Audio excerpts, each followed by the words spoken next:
Hey, what's good, fam? It's Kyle Henderson along with Tyler Waldrop and Trey Yanity coming to you from beautiful Tuscaloosa, Alabama. Alabama about to play Texas A&M here in a minute. This is a celebration. This is a watch party. Game's on CBS, so we're not streaming the game, but we're going to be here to provide some commentary. If you want to join us in the chat, you're welcome to. Alabama taking on Texas A&M. Number 13, a lot of people kind of sleeping on this game. I mean, Trey, we talked about this earlier. I mean, Alabama's a 17-point favorite in this game. Yeah, I mean, it's heavy, and Alabama proved it last week. They came out and looked good on every side of the football, but this Texas A&M team has some doubters to prove today. They did not look good in their first game against Vanderbilt, and a lot of people are now questioning, is this team legit? Do they deserve to be in the top 10? Alabama is going to come out today, and I think they're going to try to attack you with the run again. They're going to set up the pass with Najee Harris like we saw in game one, and hopefully Mac Jones is accurate as he was in game one because the offense was rolling. I think we'll see a lot of the same today, and hopefully a big win for the Tide. What do you think, Tyler? I mean, I think the way we talk about this game, the way we've talked about it, just whether we're on our different shows during the week, but also just on the phone or texting about this game, like against Missouri, our big thing was when is Bryce Young going to go in? How many backup running backs are going to play? Like this week, we're not talking about when are the backups going to play, although they'll probably get a chance, or we assume Bryce will probably get a chance, but like we're talking about like Kellen Mond, we're talking about the opposing team. Sure. So I think A&M has the talent. I think we've seen in recent years A&M hasn't capitalized against Alabama, so that's going to be the big thing. Is this going to be the year that Kellen Mond plays his big game against the Crimson Tide? Yeah, we have a graphic, right, of Kellen Mond's stats. Yeah. Put that up because in the last couple of times, I mean, Kellen Mond is one of those guys, kind of like the Texas version of Hunter Renfrow, right? He's been around for such a long time. I think this is his fourth time he's played Alabama. Yeah, each time, I mean, in 2019, we talked about this on our tailgate show last night, 262 yards with 90 yards rushing. I mean, that's a lot of yards that you're putting up against the Alabama defense. And then in 2018, 196 yards passing with 98, almost similar yards. I mean, minus, the extra 40 that he threw on last year. He's a dangerous quarterback, and Alabama's clearly has to stop him. And I think a lot of people are puzzled about what happened last week against Vanderbilt. We talked with Mark Presswater of Aggie Yell, last night during our show. And, I think Alabama should know that they can't read into that score. And I think fans should know that they can't read into that score. Texas A&M, much better team, although they're coming into Bryant Stadium, which would usually be hostile, but in this case, only 20,000 fans? Yeah, it looks like it's only going to be about 1% of the capacity today. The team's about to run out right now. Interesting game day all around. I mean, this is the first time the fans get to see the renovated Bryant-Denny. Tailgating on the quad today leading up to this one. Just a different feel for this game day. I don't know. Did you guys notice usual traffic, or was it kind of a little less? I didn't really get to see the strip and all that too much. I mean, we have Tony Tsoukalis, our team writer. He's at the game. Based on, what happened with COVID and everything, we've kind of had to tighten up and make sure that, there's only a certain amount of media that's allotted at each game. So we send Tony. And thank you very much, Brent. We appreciate the super chat. Thank you very much. We appreciate it.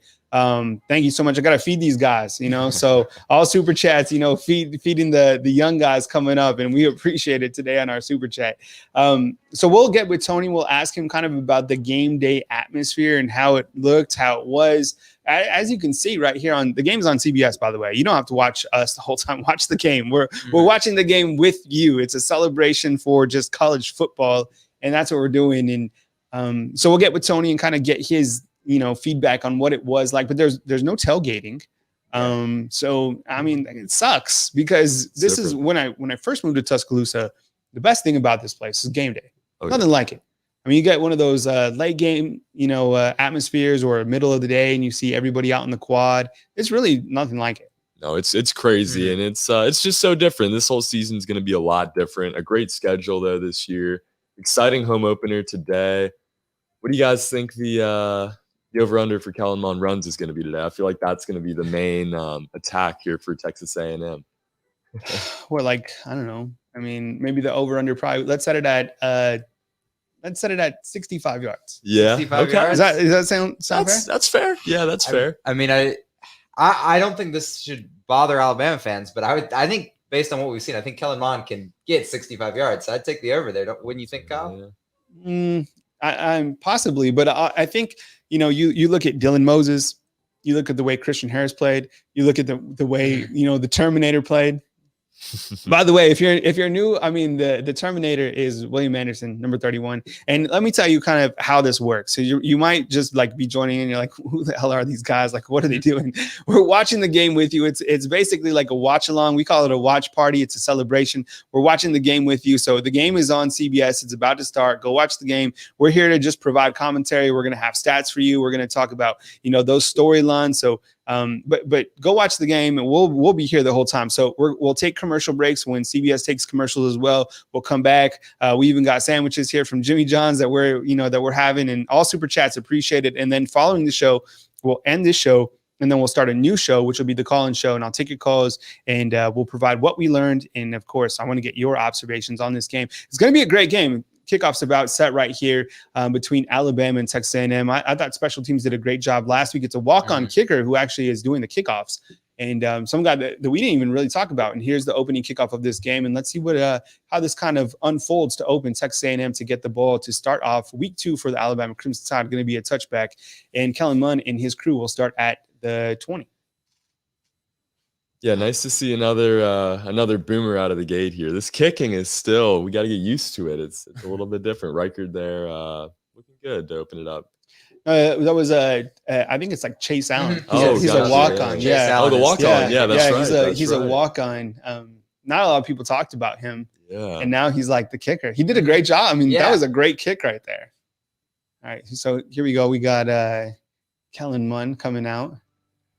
Open this game. See that Alabama. Look at William Anderson down the edge right there. And he's right there. Yeah, he's right in the back. Okay, Patrick Surtain with the wrap up. Good read by Kellen Mond, but as you saw, the Terminator was quickly in the back. Look at him down the edge, or they're showing right now. Patrick Surtain got beat on the inside edge. And that's Justin Ebogbe. So it looks like Christian Barmore not starting this game, which is okay. I'm assuming he's still going to play. Yeah, that's what stuck out to me. I was actually looking for him. That's trying to find Barmore. It's still not there. So the wait continues. I think he's going to get on this game. Let's see what Bama can do right here. Wow, that was nearly picked. Wow. 2 completions for Kellen Mond to start out this game. Game is on CBS, by the way. Go check out the game. We'll be here the whole time. We're just providing commentary, having fun with it while the game goes on. It's a celebration. I mean, we're enjoying Alabama Crimson Tide football. Kellen Mond 2 for 2 on this drive. We'll have stats. Do we have a stat broadcast brought up? We do. Yep. Yeah, all right. So maybe every once in a while we'll pipe in the stats and then the scoreboard too. Maybe have that set so we can bring in the scoreboard. We want to see those early SEC finals. All right. Everybody's kind of anticipating what's going to go down on this drive. A&M with the first down. Spiller, he's a good running back. Yeah, and I think just reading the message boards this week and even our comments on YouTube, run defense was something that a lot of our followers and probably the people watching right now were worried about last week. So, that was a good run for Spiller. Obviously, he had a great game last week. We'll see if Alabama can tighten things up as we get going. How about Kellen Mond threading the needle these first 2 passes on the drive? That second one was a little dicey. All right, looks like Spiller getting to the outside. Okay, Josh Jobe. Josh Jobe graded out the highest out of any defensive player, surprisingly. Yeah, Alabama's top defensive player according to Pro Football Focus. And it was by a wide margin. Nobody was graded close.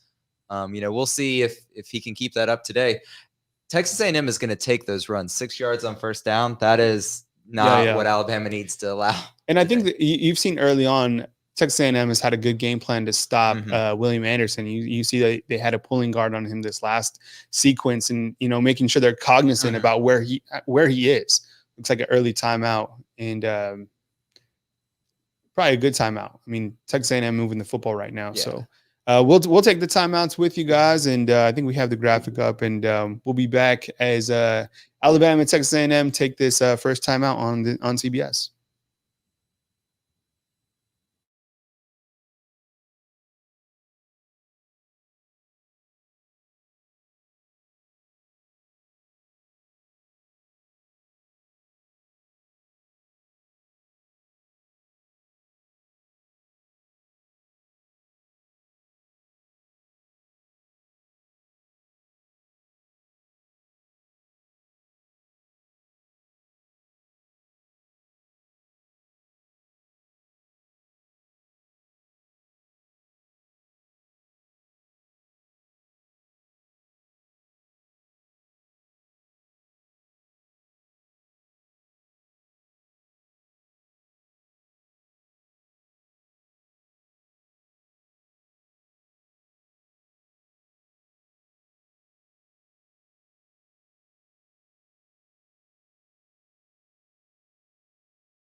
in the comment box. Let us know where you're watching from.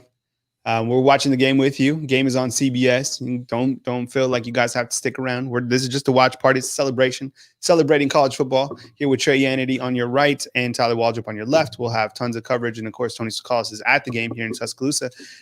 Texas A&M trying to put together a drive. Timeout just now. Let's see what A&M can do, and let's see what Alabama's defense can do, most importantly. Missed tackle right there by Jordan Battle, but then the wrap-up by Christian Harris. Christian Harris playing well again early after we saw just a strong start last week. I didn't realize it until I went back and watched the game last week, but I think 3 tackles in the first 4 plays for Christian Harris. I mean, he looked or at least 2. I mean, he played incredible. Just the energy out of the gate in both of these games from Christian Harris. Still waiting on that first Kellen Mond run, too. Oh, yeah, we set the bar at what it was 65. Yeah. All right. I mean, the last couple times, it's okay, that was a good play right there. That was was that Malachi Moore? He's a freshman. Wow. That was a good play by Malachi. You a trustful Yeah. I mean, you look at the freshman. That was an excellent play. You look at the acceleration that he came with and batted the ball down. So you have 2 freshmen on Alabama's defense. You have Malachi Moore, and then you have William Anderson. So I mean, both those guys is really incredible to think. Those guys are freshmen starting at Alabama. Great play by Malachi. See if that can kind of spur some momentum for this defense. Mm-hmm. Those teams just look so mature. They look so old and experienced already. Yeah, they do. All right, let's see. Spiller cutting it up. Ooh, he is another fast. Big run. Wow. That was to that left side.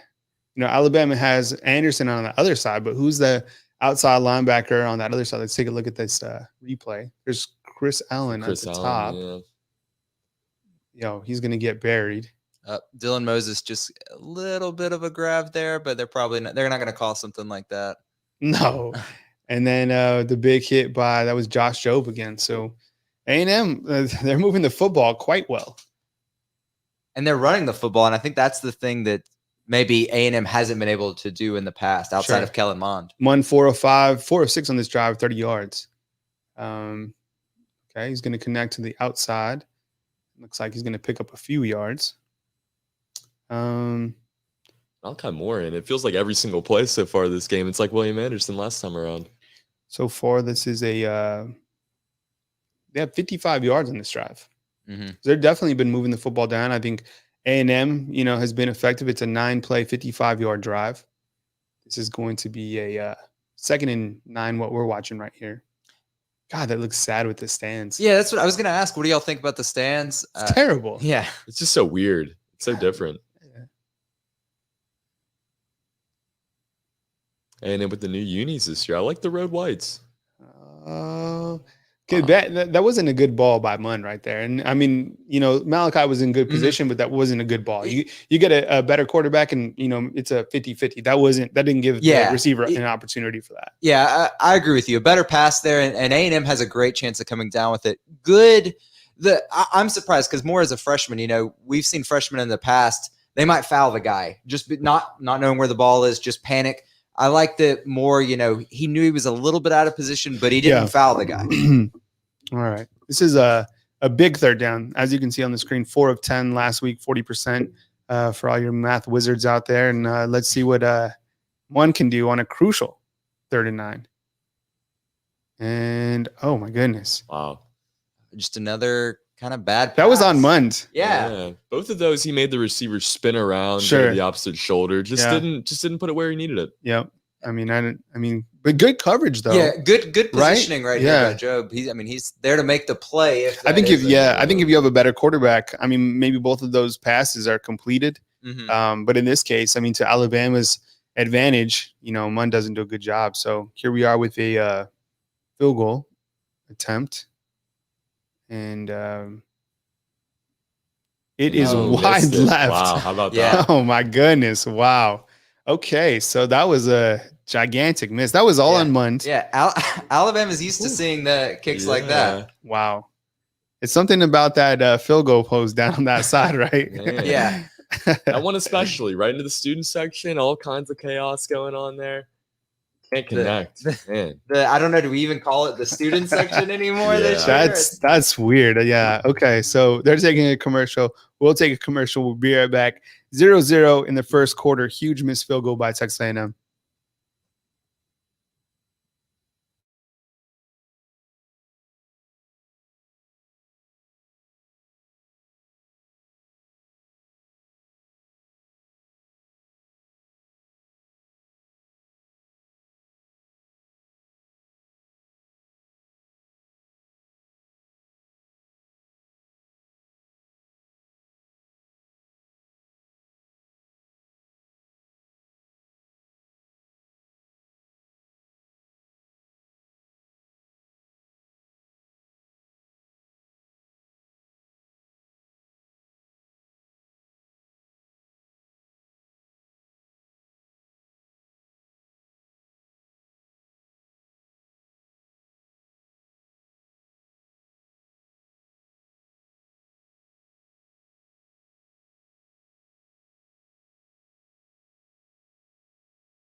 We're back right here on the Bama Insider Watch Along. My name is Kyle Henderson, along with Trey Yanity and Tyler Waldrop. We're leading back. We're watching the game. We're watching it with you.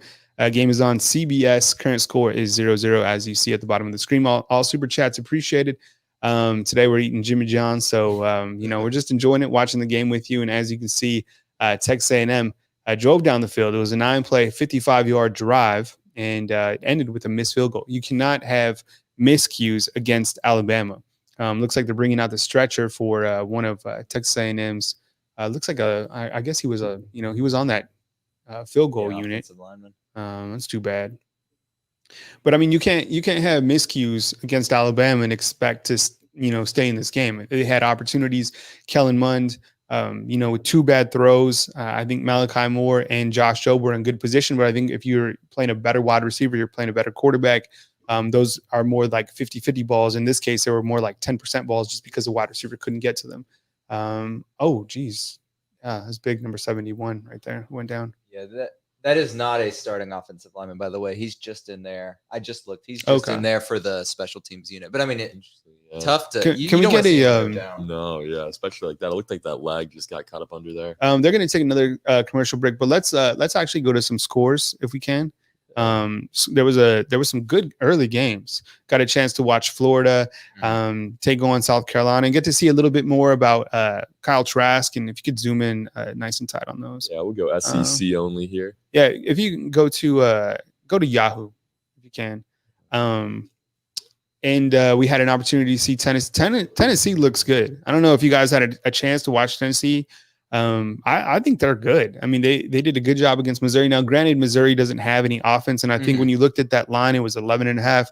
I was like, I know Missouri's defense is pretty good, but I don't. What's their offense, right? We didn't see them much against Alabama, besides kind of the later part of the game. But Tennessee, I mean, they look like a formidable opponent. I mean, they're going to be tough. I mean, it's going to be very difficult, with Alabama having this murderous row coming up.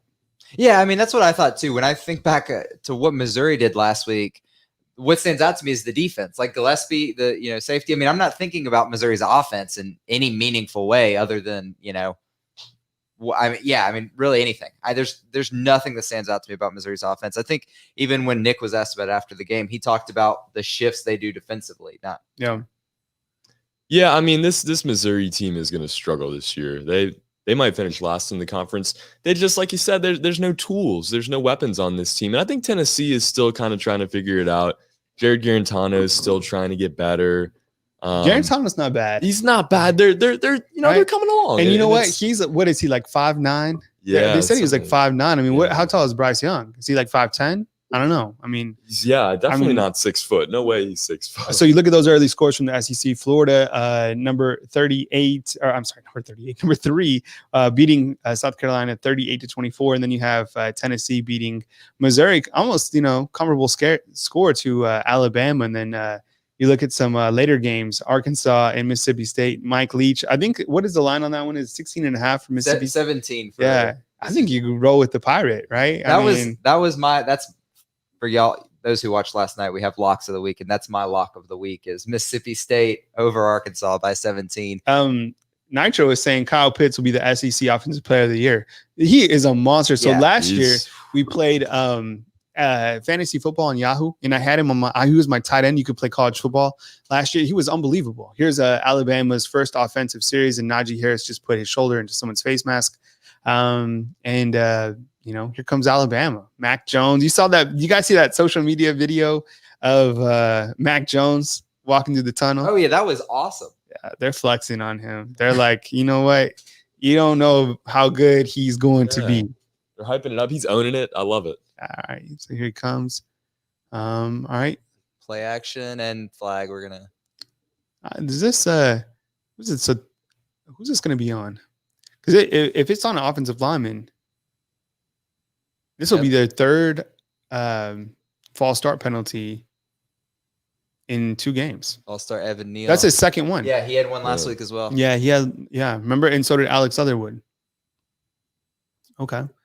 But I'm telling you, Kyle Pitts from Florida, he has 6 touchdowns. Monster. In 2 games. He's gonna be a top 10 draft pick next year. Oh yeah, I mean he's amazing. All right, so here comes Alabama. Najee Harris. All right, Texas A&M doing a good job bottling him up. You can't go back to the play action you were going to run right before when that flag happens. But I would have liked to see that. I didn't actually see which receiver was lined up at the top right there, whether that was Devontae or Waddle. But I'd like to see Mac, test this A&M. Mac was great deep last week. All right, I got a surprise. Watch John Mechie. Okay, boom, just like that. Wow. Yeah, look at him create some space. That's a touchdown. Yeah. I mean, there you go. That's a 78-yard touchdown. Yeah. Mac Jones, Mac 10, hitting John Mechie. 78-yard touchdown to put Alabama up 7-0, 9-19. Update that scoreboard. Alabama doing what they do, and that's put points on the board. Come out of the gates. They already flexed on Mac Jones, and let's also push that on social media if we get a chance. That was incredible. Follow us on BamaInsider. I mean, look at that ball placement. We've talked about that, going into this week, how Mac Jones looked, and to be able to do this right out of the gates is pretty incredible. Hooking up with John Mechie. People keep asking, who's this third wide receiver on the team? That's who it is, John Mechie. Yeah, and just the way he created space and just the way he knew the presence of the defender. The entire time you could tell he was using the sideline to his advantage. He was just figuring out a way to get in the end zone. Beautiful play there. Mac Jones is 1 for 1 with a 78-yard touchdown. Yeah. And his efficiency rating, 1,085.2. Not a bad start. Yeah, Mac Jones flexing. Yeah, I mean, it just goes back to last week when Mac went deep. It worked out for Alabama, and it's working out again early today. The interesting thing is John Mechie, looking back at last week, that's the route he ran just about every play last week. So it'll be interesting to see if is Alabama just going to dare someone to cover him when he runs deep every play? Because if they don't, that's what happens. Yeah, definitely. I'm excited to see how Devontae Smith plays today too, because we didn't see him. We saw Bryce Young hit him, quite a few times when he got in the game, but we didn't see Mac and Devontae link up too many times last week. I wonder how they're going to work him into the offense and kind of get this receiving core spread out a little bit. It felt like it was the Jalen Waddle show that entire first half. And, it's really going to be interesting, too, to see today if this game begins to get a little bit out of hand. Do we see Bryce Young get in for an extended period of time? And maybe we see some Paul Tyson too. I mean, there's a lot of people calling for, we want to see what Paul Tyson can do in some of these situations as well. I mean, Alabama has 2 quarterbacks, after Mac Jones who need experience. And I think this year, as we've talked about many times, the game's on a commercial break, by the way. When you cover Alabama, this team puts up points like nobody's business. Yeah. Remember when they were under Loxley? There wasn't like a drive longer than like a minute 30. They need to slow it down because then you put the defense out there because the defense is probably still a little bit. I'm sure they caught their breath, but I mean, you can't have a long drive though. Yeah. But kind of getting back to what I was saying. I mean, these quarterbacks need experience. You need Bryce Young to get some more reps. You need to see what Paul Tyson can do. And see if these guys can really step up if they're called on. Yeah. Most importantly, Mac Jones, I think, though, what he's doing right now, I mean, overall, out of the gates, and I think he came into the season with kind of a chip on his shoulder. Oh, yeah. Because nobody was really talking about him. Yeah. People were always talking about the next guy. And how many times did we hear or see he's not capable of leading this team? And what he's did in these opening 2 weeks, I mean, I know it's just been one play, but man, that pass was perfect, just like Aaron said right here on the chat box. Well placed, well timed on the route too. Excited to see this offense going, and Najee's setting it up again. We talked about it last night. Najee's gonna have to set up the passing game. Ran it on the first 2 plays there and got it going. And I agree with Paul right here. Is there anything in all sports as sweet as a long pass and catch for a TD? Poetry. I think you're right? I mean, it's just, it's that soft, subtle touch. And that's why I think we were all mesmerized by Tua Tagovailoa because what he did better than anybody that I've ever seen is he threw it with such grace and such beauty that like the ball just like floated down magically. And good pass protection. Wow, those tackles did a fantastic job. Evan Neal doing a great job making up for that false start. John Mechie bringing it in. And then it's just a foot race. You're not going to catch any Alabama wide receiver. No. Wow. Not anytime soon. So great to see that offensive line come back out and look good on that drive after, a slower second half last week against Missouri. Yeah. This team is all right, let's see what's going on right here. All right. Mund getting up the field. I mean, he's been somewhat effective, I guess you could say, right? I mean, check the stats on him. He is 5-9, 43 yards. I mean, nothing like, Mac Jones, but I mean, he's still moving the football. Still haven't seen. Have you guys seen Christian Barmore? I haven't seen Barmore. I haven't seen Christian Barmore yet. Yeah. That was a good pocket for Mund right there. If y'all have seen Barmore in comment, let us know because we haven't noticed him. Malachi Moore was a little emotional after that last play. I wonder if that was a missed assignment or I didn't see that. Yeah, he was a little emotional right at the end of the play. Just couldn't tell if that was just frustration that A&M is moving the ball. Oh, jeez. That was a hurry. I think that was Patrick Surtain that got 2 Mund. Did you see that? It was a corner blitz. Yeah, somebody busted in there. Yeah. Yeah, Mond will feel that tomorrow. That's for sure. Ouch. Yeah, I think Nitro's right. Definitely needs some pass rush. And there it was. Oh, who was that? Surtain. There was Surtain. Yeah. Great call from Kyle. That was Surtain. Yeah, he came in. No, Nigel's right. I mean, that opening drive, it just seemed like Mond kind of had the pocket he wanted, just couldn't make the throws at the end. But good to see the blitz there work out. RJ, he's talking about TCU getting serious. Those games in the Big 12, I don't trust them. I don't trust anyone in the Big 12. Those are just, those are too many shootouts in that conference. All right, big stop. I think that was looked like Justin Ebogbe. Yeah. Yep. Great play. And that, we're talking about we haven't seen Christian Barmore. Yeah. That's because of that guy. He's played so well that he's developed into that role. Yeah, I think that's a great point right there. I mean, these guys are so good, but I mean, really, it might just be that Ebogbe is just better than Barmore, at least in the coach's eyes. Otherwise, he'd be out there. In fact, I just saw Barmore. Okay. It looked like he was right on the right, I think. Think so. I think he's in. We'll have to wait. This is when you would expect if flag on the play. If he's been bumped down from the first string line into the a reserve role, you'd expect to see him on third. But you got to look at it like this. I think people are like, oh, he's not starting, so he must not be good. But I think when you look at Alabama, you have to understand they have more than 11 starters on both sides of the ball, right? Yeah. They probably have like 15 starters on both sides, so they can mix and match. So people are so fixated like, who's the first 11? And I get that. Oh, look, see, that's Barmore right there. Yep. 58. Yeah, there you go. Barmore's in. 7 minutes and 38 seconds. Write that down, fam. We saw Christian Barmore. 7:38. 7:38. There we go. Didn't take him long. Give him the first half of the first quarter off. All right. Now it's go time. And he's doubled right now. Ooh.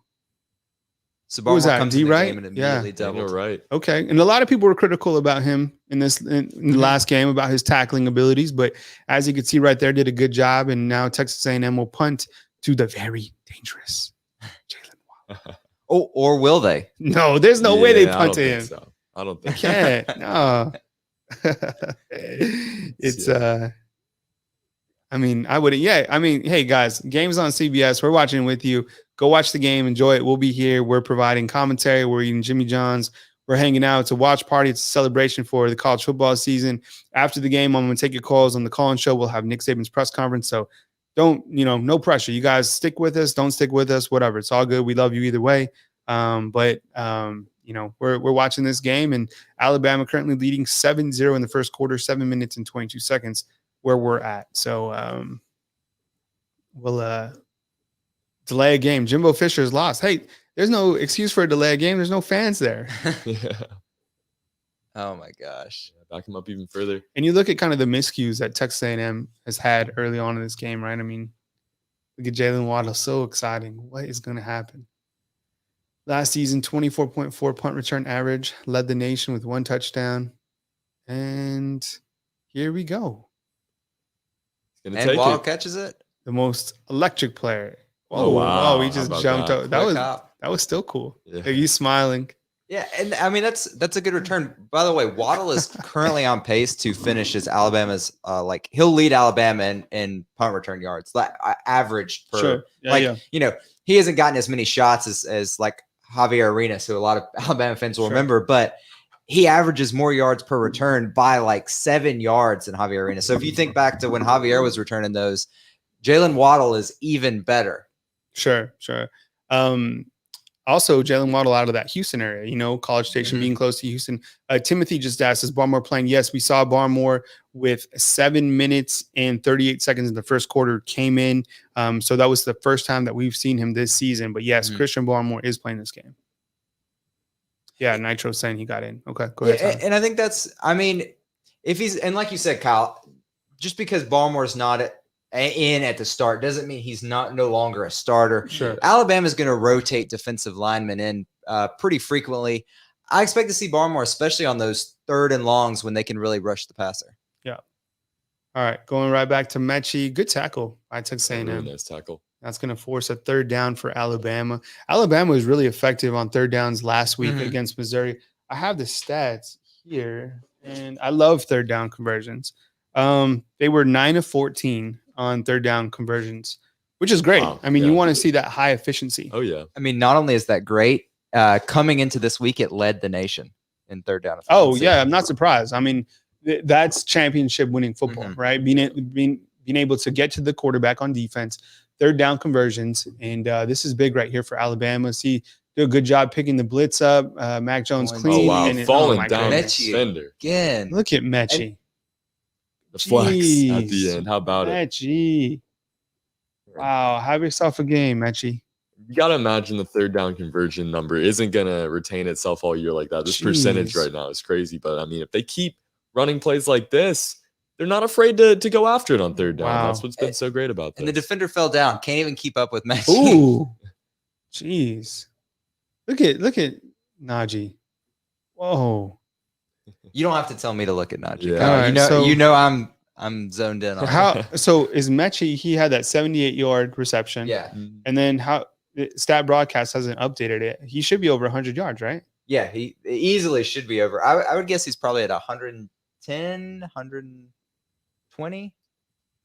Got to be at least 100 by this point.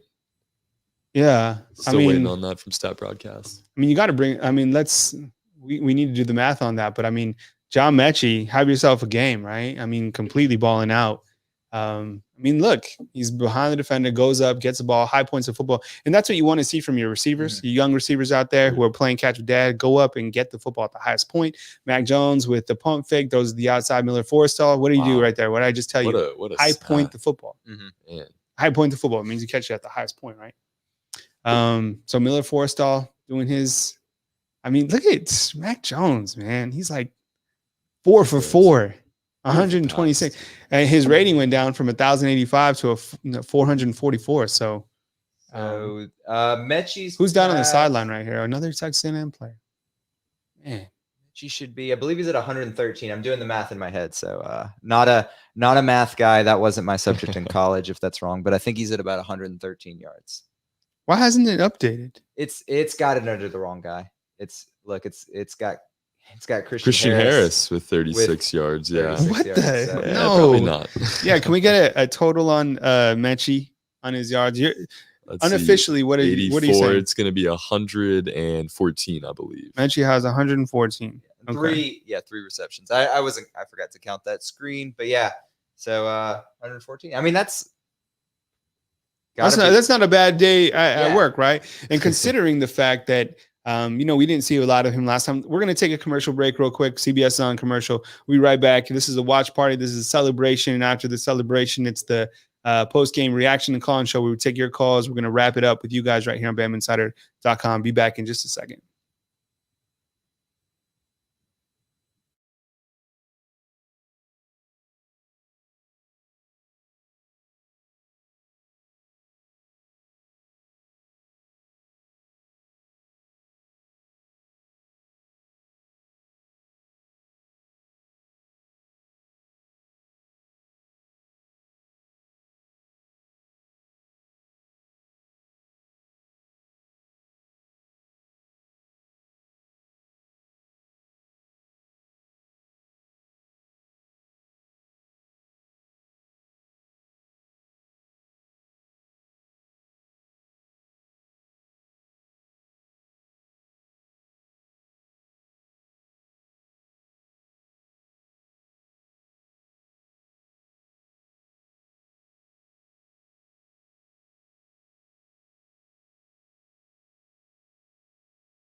Insider, Alabama, trying to put some more points on the board. Two great catches. We saw John Mechie high point the football, and then one more play after that, we saw Miller Forrestal high point the football. Mac Jones right now 4 of 4 in this game, having a great start for 5 of 5, 130 yards.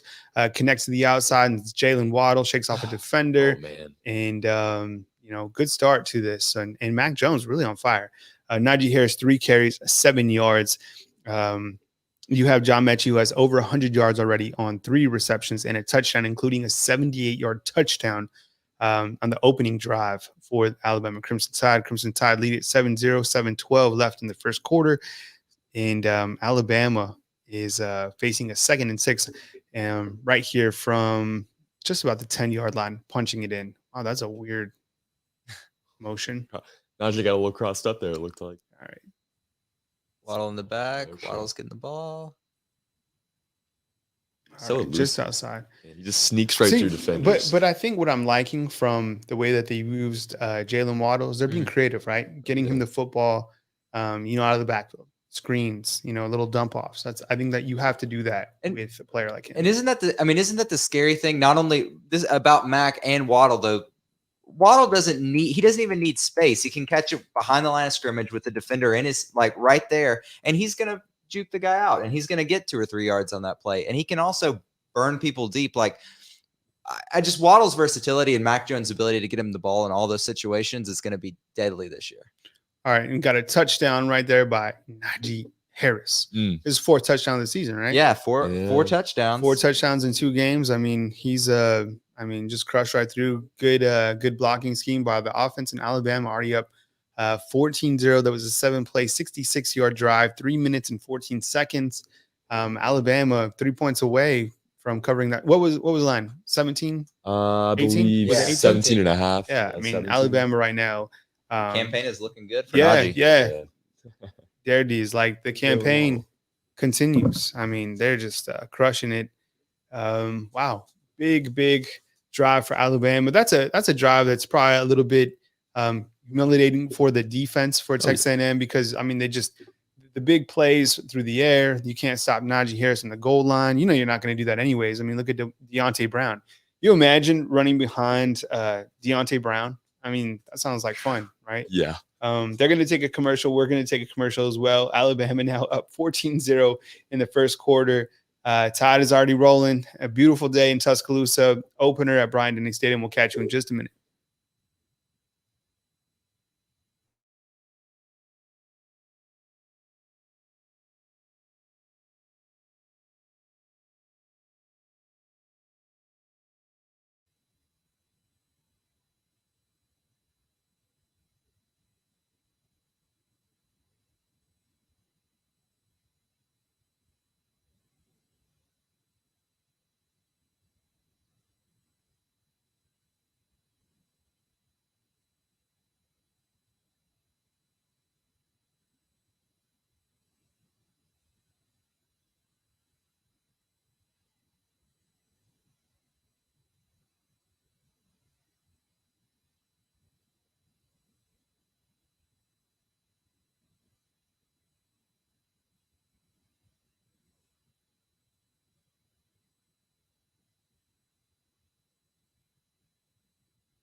All right, we're back right now on Bama Insider. This is the watch party. It's a celebration as Alabama is rolling early in this game, 14-0, joined by Trey Yanity on the right, and you got Tyler Waldrop on the left.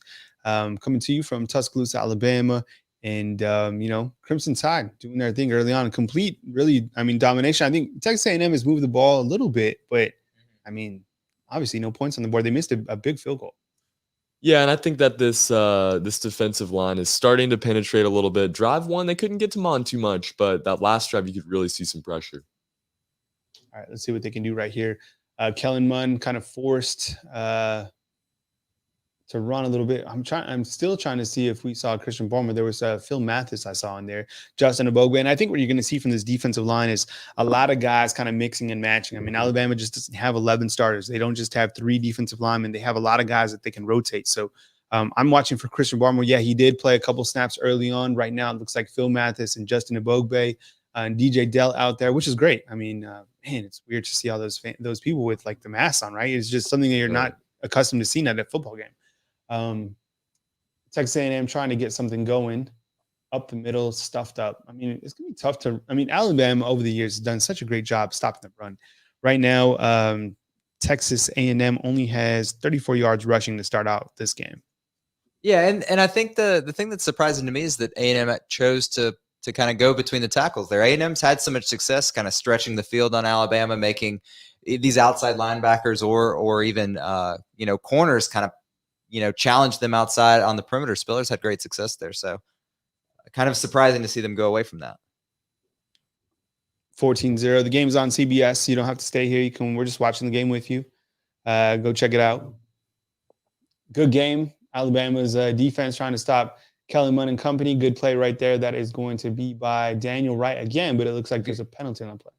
Assuming this isn't on Wright, that looked like good coverage to me at the very end there. Yeah. What is how do we get our names back on this screen? Something happened. I'm not sure what. Kind of like our staff names. I'm not sure what happened. Looks like there's a penalty on. That was a good play by Daniel Wright. I think he's looked at. Was a penalty on him? Yeah, it looked like it was on defensive holding on Daniel Wright. We'll get another look at it right here. Wow, it was a terrible ball by Kellen Mond, right?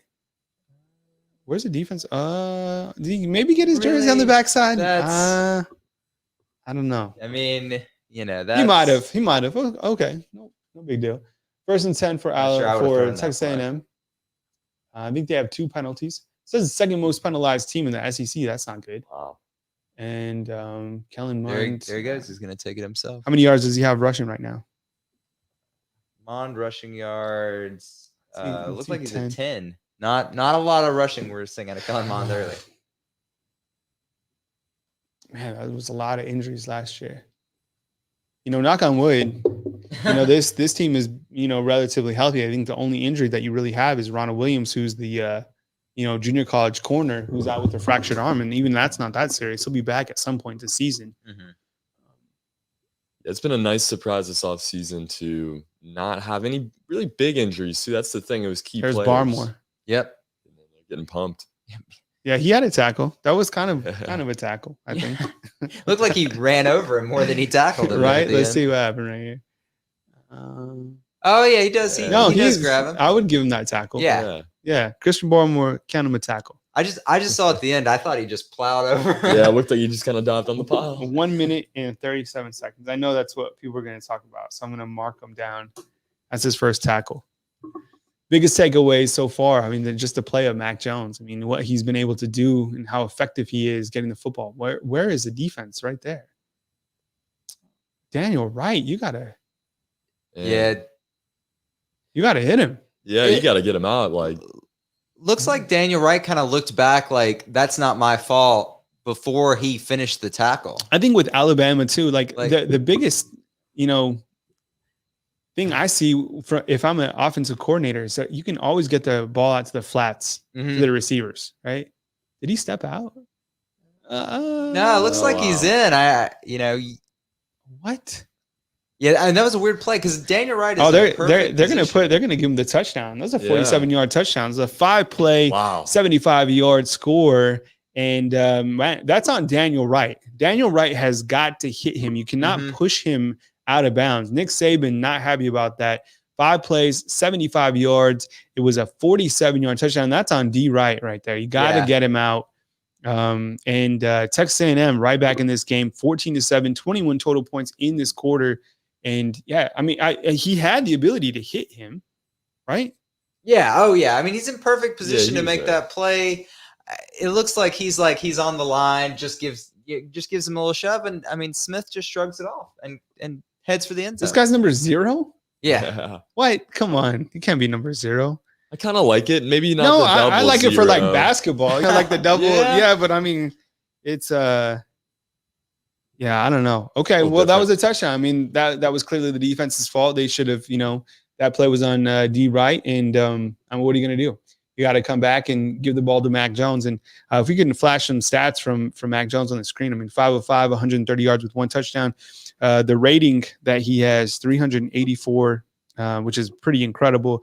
Najee Harris, 4 rushes, 13 yards and a touchdown. His 4th touchdown of the year. And then John Mechie over 100 yards. I think we have it officially at 114 yards with a touchdown early on. Alabama has 146 yards of offense. Texas A&M, surprisingly, 135 yards of offense. Yeah, I mean, you look at the miscue early on. Texas A&M missed that field goal. They missed that field goal. It's if they make it, it's 14-10. I mean, you talked about it. If they make the field goal, A&M should have had a touchdown. This should be a tie game, or maybe not a touchdown, but I mean, we saw Mon make 2 bad passes that, I mean, if those are on target, 50-50 ball, A&M probably comes down with one of them at the 1-yard line. I mean, we could be talking about a 14-14 game right now. Yeah, I mean, here we go. All right, super chat. What's up? Hey, Dwayne, we appreciate it. Thank you very much. I got to feed these guys. That's we're almost we're almost to the halftime push. So we appreciate you guys watching from Florida and hanging out. I mean, like I said, this is a watch party. It's a celebration. I think when we looked at everything kind of coming into the season, we wanted to be with you guys on game day. We have Tony Tsoukalas at the stadium, and he'll provide, his commentary from what he saw, what he learned from the press box. But we're watching the game with you. You can watch it on CBS. There's no way that we'd ever keep you from watching the game. Like, go watch the game. We're watching the game with you. And then after the game, I'm going to take your calls right here on Bama Insider. So that should be fun. And we'll also have Nick Saban's press conference. So a lot coming your way on Bama Insider. But right now, Alabama leading Texas A&M 14-7. We got 1:13 left in this first quarter. And Texas A&M just put some points on the board after a big score. And Kellen Mond right now, 90 yards. He's 6 of 11. And he also has 10 yards rushing. Texas A&M, surprisingly, 135 yards rushing on this game. Could we flash a SEC scoreboard if possible? Yeah. I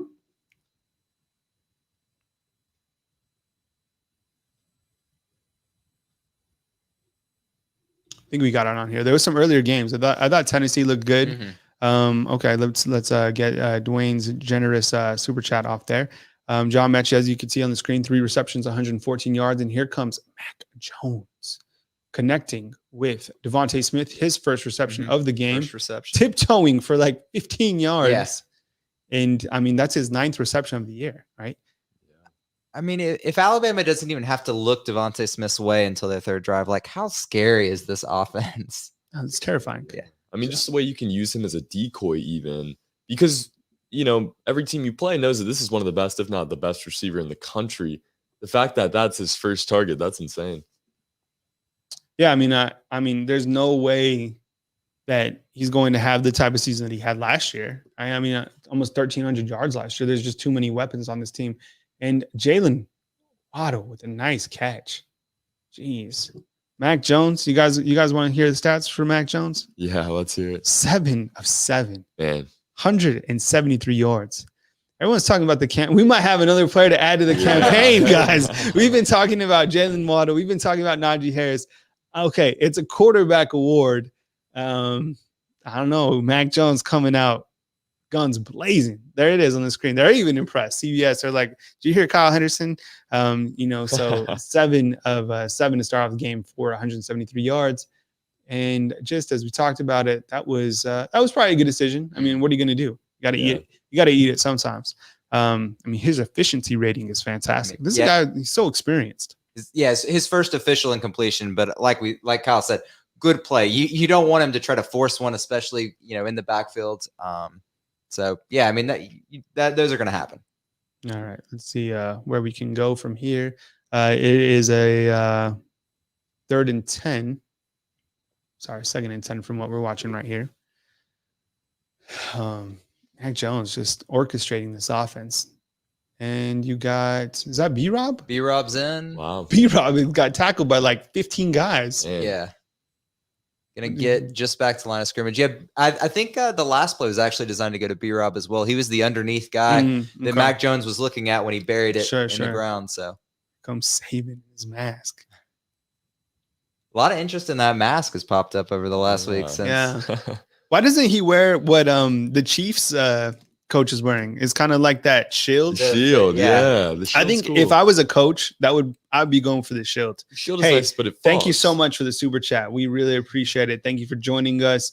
We're having a great time. This is a watch party. It's a celebration. And then after the watch party, it's the after party. It's the post-game call-in show. Take your calls right here on Bama Insider. I got my crew with me. Got Trey Yanity on the right. I got Tyler Waldrop. These guys are dressed up. Look, they came. They're buttoned up. Game day attire. Yeah, they got the game day attire. And we appreciate the super chat. And Nitro agrees that the shield is legit. But you know what's funny about the shield? They're on the commercial, so we'll be right back. The funny thing about the shield was it was fogging up. Oh, yeah. So they were going to take the shield and go to there's like a hockey engineer who does who can take away fog, and they're going to somehow figure out the science on it. Yeah. So he's going to have like a defogger on his mask. It's so I would roll with the mask. Oh yeah. It's not? Safe. How long, I can see through it before we get to just like space helmets, like we astronauts. Sure. I mean, if that's what it's going to take. So right now, flash the score on the screen. Let's get the scoreboard back up. Oh, the score's at the bottom. But I like that big score right there. Whatever we have, let's put that big score on the top. Just got to update it with that extra point. But yeah, there we go. There you go. Oh, you're used to covering Alabama, right? Yeah, you never know. All right. So, all right. What's up, Raider fan? We appreciate it. Tie passing game looks strong this season. Oh, yeah. I think Steve Sarkisian coming back and that continuity of having him back, and then Mac Jones, being around for such a long time. He's a redshirt junior. And think about this. He's having a great season. So obviously NFL scouts are talking to him or talking about him. But if he wanted to, he could come back for 3 more seasons. Yeah. This year doesn't count for anybody. It's a blanket year. Come back next year, which would really be this year. And then he could come back the year after that. Yeah. There's no way it's going to happen. But in theory, it could happen. Yeah, I mean, just obviously, like we said, it's not going to happen. These guys want to get paid. They want to go on to the NFL. Who can blame them? But, if Alabama's whole team just wanted to run things back at the end of the year, there's nothing that's stopping them. And I think there's going to be a couple guys that surprise us that come back. Normally every year, there's at least 1 or 2 guys that come back that we're like, oh, really? Yeah. So you never know. This year's going to switch up, eligibility, everything. It's just creating chaos, but it could work out in the end for some of these players, like, maybe a Jalen Waddle or somebody like that wants a full regular season in their college career. you never know. Kyle, I'm starting to wonder. I was kind of down. Anyone who read anything I wrote on the site this week or is on our message boards, they probably saw me post some skepticism about John Mechie if Alabama is going to, actually go target him in a meaningful way. Alabama's making me eat that in the first quarter, obviously. Could Mechie could he slide in after this season? We assume Devontae Smith and Waddle go. Like, could he slot in as a number one guy and Alabama fans go, well, those guys were great, but we still have Mechie. I think that's a good question. I mean, when you look at next year, who are going to be when the wide receivers really step up? John Mechie, Javon Baker, probably somebody else, maybe Slade Bolden. Mm-hmm. Yeah. Are we going to see Slade Bolden maybe take over as that kind of Jalen Waddle guy? Only one snap last week for Slade Bolden. That really surprised me. Oh, yuck. No. Oh, yuck. Ooh. Someone's got to catch him. It's going to be Najee. Wow. Oh, wow. Najee with the tackle. Oh, no. Wow. Fam. What happened? Rewind it. Everyone's shocked. Mac Jones going to the sideline. Okay, let's take a look from the backside. Okay, that was just a blitz. It was a great play on the defense. Oh, he gets a fingertip on it. Yeah, he just batted it up. Look at Alex Leatherwood dove. No, Najee got him. Okay. I mean, it's weird to say it, but I don't know that that's as much a bad play for Mac as it's just a great play from the defender there. I mean, things are going to happen. I think when you look at turnovers, you kind of have to see what happened. That was a great play on the defensive side, right? You got to get your hands up, batted the ball down, made an interception. So let's see what they can do. This is a big opportunity for the defense right now. Shot over their own end zone. You rewind to that missed field goal. If they miss that and they score right here, I mean, theoretically, Texas A&M could be up on this game. Yeah, if they got to punch it in here, so big opportunity for the defense to see if they could stick it in and maybe get them a field goal, something like that. Kelly Munn looking wide. Oh my goodness, wide open. Update the scoreboard, man. It is wow. 14-14. That's surprising. And the second quarter just started. We're about to get in a track meet. It looks like it. I think that this is just, a mistake leading to a score. First play after a turnover, a little bit shaken up. Look at that, wide open across the middle of the field. There's Dylan Moses running behind the play. You don't know if Moses is supposed to have help over the top, but. Wow. Okay, 14-14. It's probably quiet at Bryant-Denny just because it's quiet anyways, right? Yeah, it's probably naturally that way, but now okay, we're going to what do you guys think inside the comment box? It was a turnover that led to a touchdown. That's generally not good. And that's got to take away a lot of the momentum for Alabama, but let's see how they can respond with Matt coming out. That is his first interception. But overall, he's been playing fantastic. Was that really on him? It's not like he coasted one or he was lackadaisical. The defense made a good play on it. Yeah, that's what I was curious. I was about to ask you, what are his options there with someone in his face? He could take a huge sack. And if he took that sack, we would all say, why doesn't he throw it there? Why isn't he getting rid of the ball? He tries to get rid of the ball and the defender tips it. I don't know what else he's supposed to do on that play. So you're just going to have those things happen. Yeah. All right. Just great timing, great placement. The defender was ready. That's key. He was looking in the air and just a nice play on it. Look at Evan Neal down there. That's a big man running. Your way. Alabama's offensive linemen are sprinting after him. That was on Daniel Wright too. That touchdown. If you look back, Daniel Wright's a safety who's responsible for that middle third of the field, and he was out of position. I'm serious. Yeah. 2 touchdowns. You got to figure out what's going on with Daniel Wright at this point. I hate to point fingers. I'm not a coach, but as you could see, Daniel Wright was pointing at that tight end who caught that ball. Just saying. Yeah, if that's on Wright, Wright should probably be providing help. But if Wright is supposed to be up more and denying that catch or at least the touchdown, then you got to wonder if Wright's job is safe going forward. Mick Gillespie just texted me. He's like, Texas A&M is lucky. I don't know. They're not playing terrible. Let's see Najee get to the outside. They're not playing bad defense. I'm telling you. And I've been saying this, ever since we looked at the all SEC schedule. These games are going to all be challenging. They're all going to be difficult. Was it on Daniel Wright or was it on Dylan? Someone said it was on Dylan Moses. Moses is over the middle of the field, so you Yeah, wonder if I he's mean, supposed to. But if you're looking, if Daniel Wright's supposed to, kind of be responsible, I get what you're saying. I mean, maybe that was on Dylan Moses and not on Daniel Wright. And Mon just had all the time in the world again on that play. Yeah. Not a lot of pressure. Easy pocket. What do you guys think in the comment box? Was that second touchdown? Was that, just a defensive error? Was that on Dylan Moses, Daniel Wright? Get your you play defensive coordinator with us inside the comment box. Maybe we don't, maybe there's something that we didn't see. Student body looks frustrated. I'm telling you, this is a crucial down right here. 3rd and 1 for Alabama. See what they can do. 14-14 is a score. Najee Harris, 6 carries, 21 yards. Mac Jones started out that game red hot. Then he had the interception.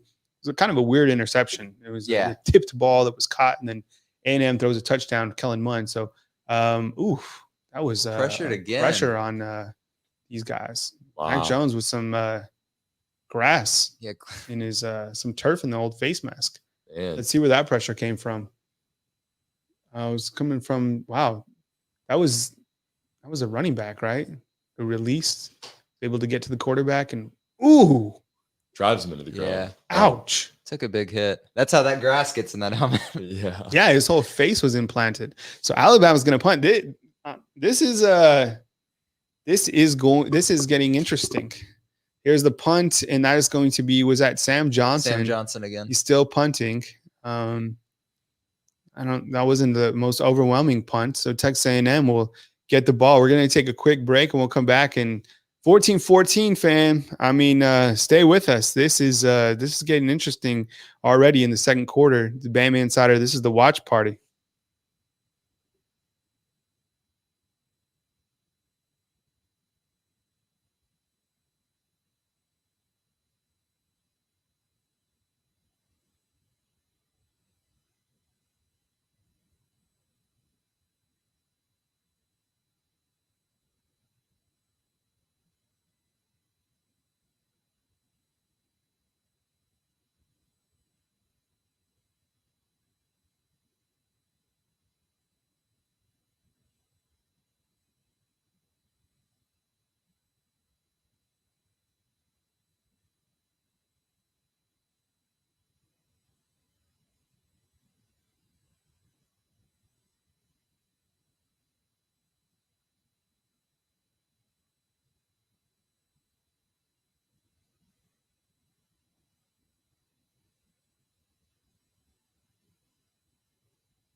All right, what's good, fam? You guys with us? Thank you very much for joining us. This is the Bama Insider Watch Party.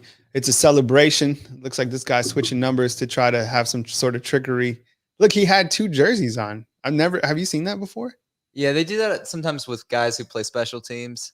What a pain. Yeah, it seems stupid. I'm with you. You said this earlier. I don't know if we were on air, but why do guys have the same numbers? It's normally not necessary. All right, that was Justin Obogwe right here. Score is 14-14. It is the second quarter. It's about 13 minutes left. Game is on CBS, and Texas A&M fought their way back into this game. They actually missed a field goal. Otherwise, they'd be leading Alabama with an opportunity to go up by 2 scores. Think about that. Yeah. A&M's looked better than I expected so far. I mean, you can say you said Mick texted you that A&M's lucky.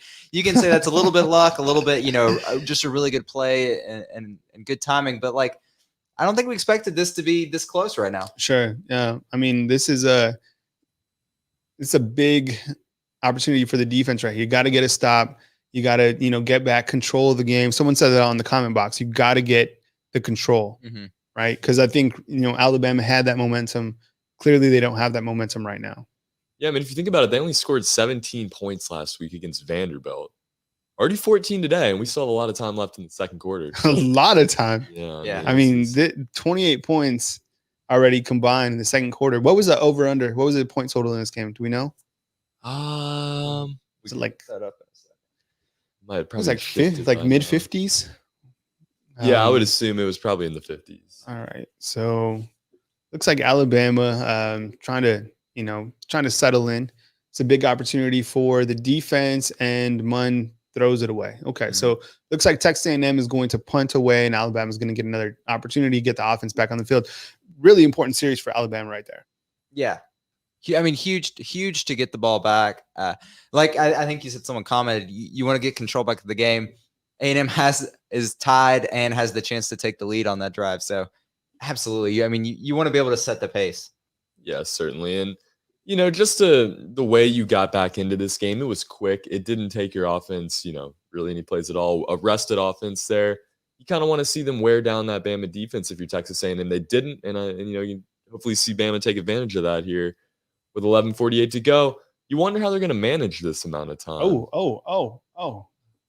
Man, if he wouldn't have fair caught that, he could have either got blown up or just took off to the end zone. Kyle, what did you say you thought the over-under should be?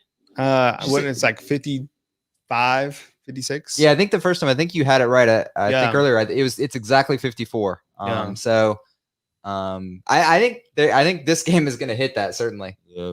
All right. So Paul has confirmed for us.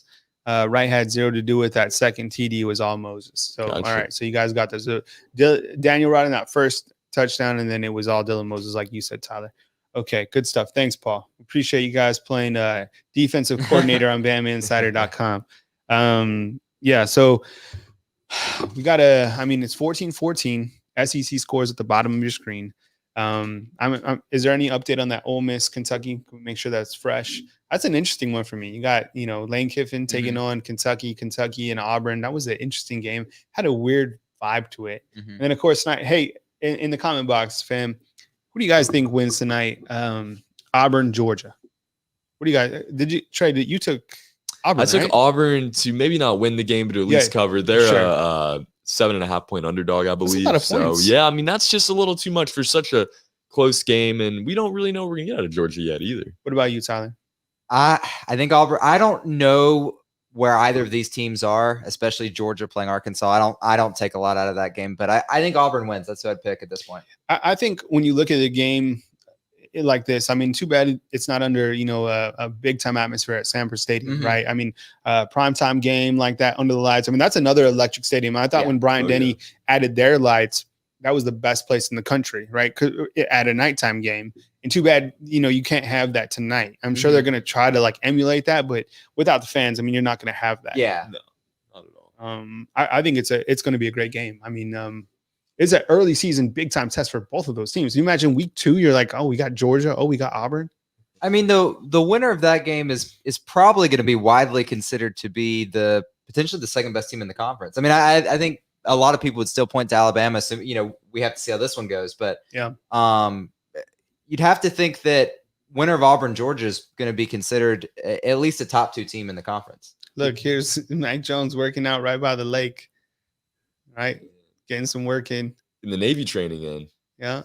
Oh, he looked like, I don't know if he hit that target or not, but it's been on target for the most part today. Across the middle of the field, once again, hooking up with Jalen Waddle.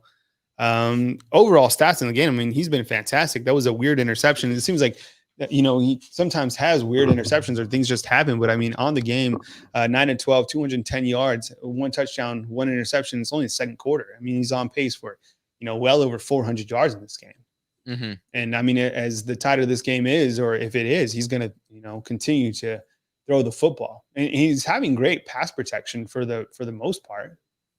Oh, wow. Oh, he stays up. Oh my goodness, what a move. Smitty. Wow. Was that his second reception? Second reception. Yeah. Devontae Smith's got 2 for 40 yards right now. Jeez. Just that first cutback. Watch this. Man.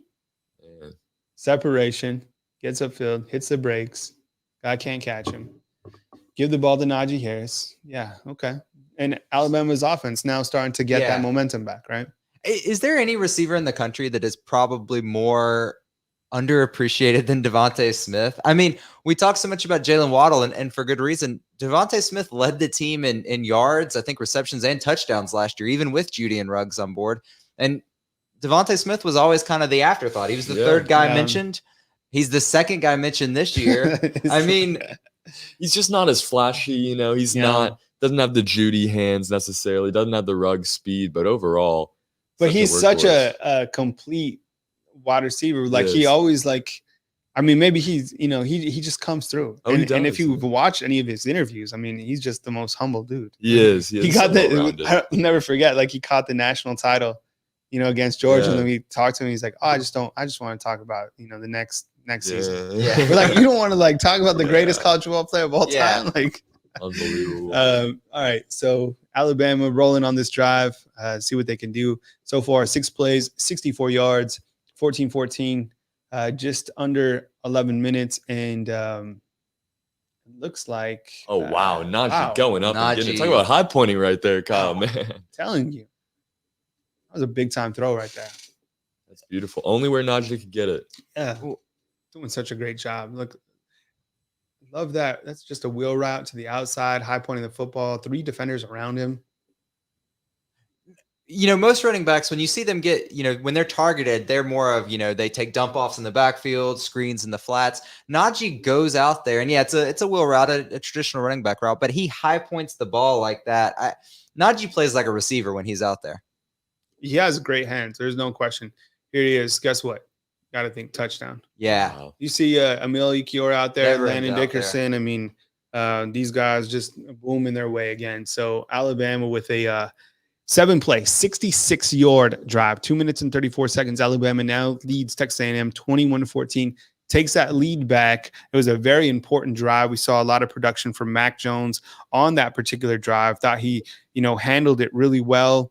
Coming back from Texas A&M, who looked like they're trying to get the momentum, and now Alabama in the lead. Alabama right now, 263 yards of offense. Texas A&M has 159. As we talked about, Mac Jones, 10 of 13, 226 yards with a touchdown. Najee Harris, 9 attempts, 32 yards and 2 touchdowns. That's 5 touchdowns on the year. And then you have John Mechie. They've updated the stats. 3 receptions, 114 yards, a 78-yard touchdown. And then you have Jalen Waddle, 3 receptions for 44 yards. Jalen Waddle now has 11 receptions on the year. And then Smitty has 10 receptions on the year, 40 yards in this particular game with an average of 20 yards. And then leading tackler right now, we'll kind of go through the stats. You got Christian Harris has 4 tackles. He played amazing last week as well. Josh Jobe, 3 tackles. And we got ourselves a game, 21-14, Alabama leading Texas A&M just under 9 minutes in the second quarter. Yeah, and I mean, the thing I noticed, when you said Christian Harris leading tackler, I don't know that I would have guessed it. I think we noticed him a little more last week. It was a little flashier, but I mean, Christian Harris is still getting it done, and he's might be one of Alabama's best defenders this year. Oh yeah, absolutely. I mean, I think he's playing with so much confidence, and I think it's because he has big brother out there, you know, Dylan Moses. Medic man, I mean, be careful with this Medic man. He's saying sending $10 every touchdown Alabama scores. Hey, we're only in the second quarter, so you know, if this game goes like it could go, we might be able to retire by the end of this game. Yeah, so it's dangerous. Kyle, how do I change my name to Dwayne? You know what? I think you're gonna have to do that in your YouTube settings. So click your avatar on YouTube. And then go up there and try to figure out how to change it. Medic Man 05, that's not bad. I nothing wrong with that. Maybe just give yourself an avatar of, you know, because you have like this green emblem right here. I mean, unless you like that, but that's just a suggestion from somebody who's, you know, probably 1,000 miles away. All right, another super chat in. Cha-ching. So thank you very much. We appreciate it. Thank you very much. I'll send another 5 of this touchdown, 5 every consecutive stop. Hey, thank you so much. Super chat completely, helps the fam grow. So we appreciate it. And we appreciate watching with you guys. What's a super chat, you ask? And this is Dwayne. Alabama makes me poor. Okay, yeah, thank you. Super chat's definitely rolling in. We appreciate it. Thank you so much. And if you're out there and you're wondering, like, what's a super chat? It's basically like a tip. So we're out here. Picture us like, your bartenders talking Alabama football. And, if you like our service, if you like what we're adding, then, all tips welcome. And, if you're not in a position to super chat or to tip, a simple thumbs up goes a long way. So we appreciate it. But thank you very much for watching with us today. This is a watch party. It's a celebration for Alabama Crimson Tide football. And after we have this party, there's the after party where I'm going to take your calls right here on Bama Insider. We got Jimbo Fisher's press conference along with Nick Saban. So we got, have you heard Jimbo Fisher talk? Yeah, it's been. I know I talk fast, and I think Jimbo Fisher has me beat. I'm like, I'm like kind of like a Najee Harris. I'm like kind of fast, but Jimbo Fisher is like a Jalen Waddle. I interviewed him a couple years ago, actually. My recorder has the setting. I had to set it down to like 0.75 speed. So, and Jimbo Fisher sounds like everybody else at that level. Yeah. So, I mean, it is crazy. Hey, CE4, thank you for becoming a member right here. If you can also become a member by hitting the join button at the bottom of the screen. So thank you so much. We really appreciate you joining us.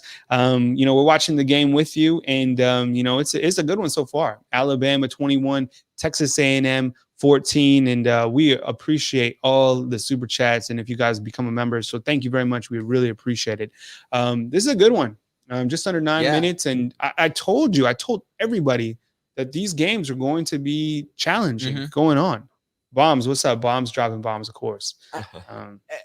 Bombs, who is, currently a proud member of the top group of our Super Chat Hall of Honor. Yeah. He's in the 100 Club. Yeah, like I'll just bring that up real quick. So we gotta update this too. Tyler might have to delegate you because Bombs like is cruising up. He might go to a whole other level.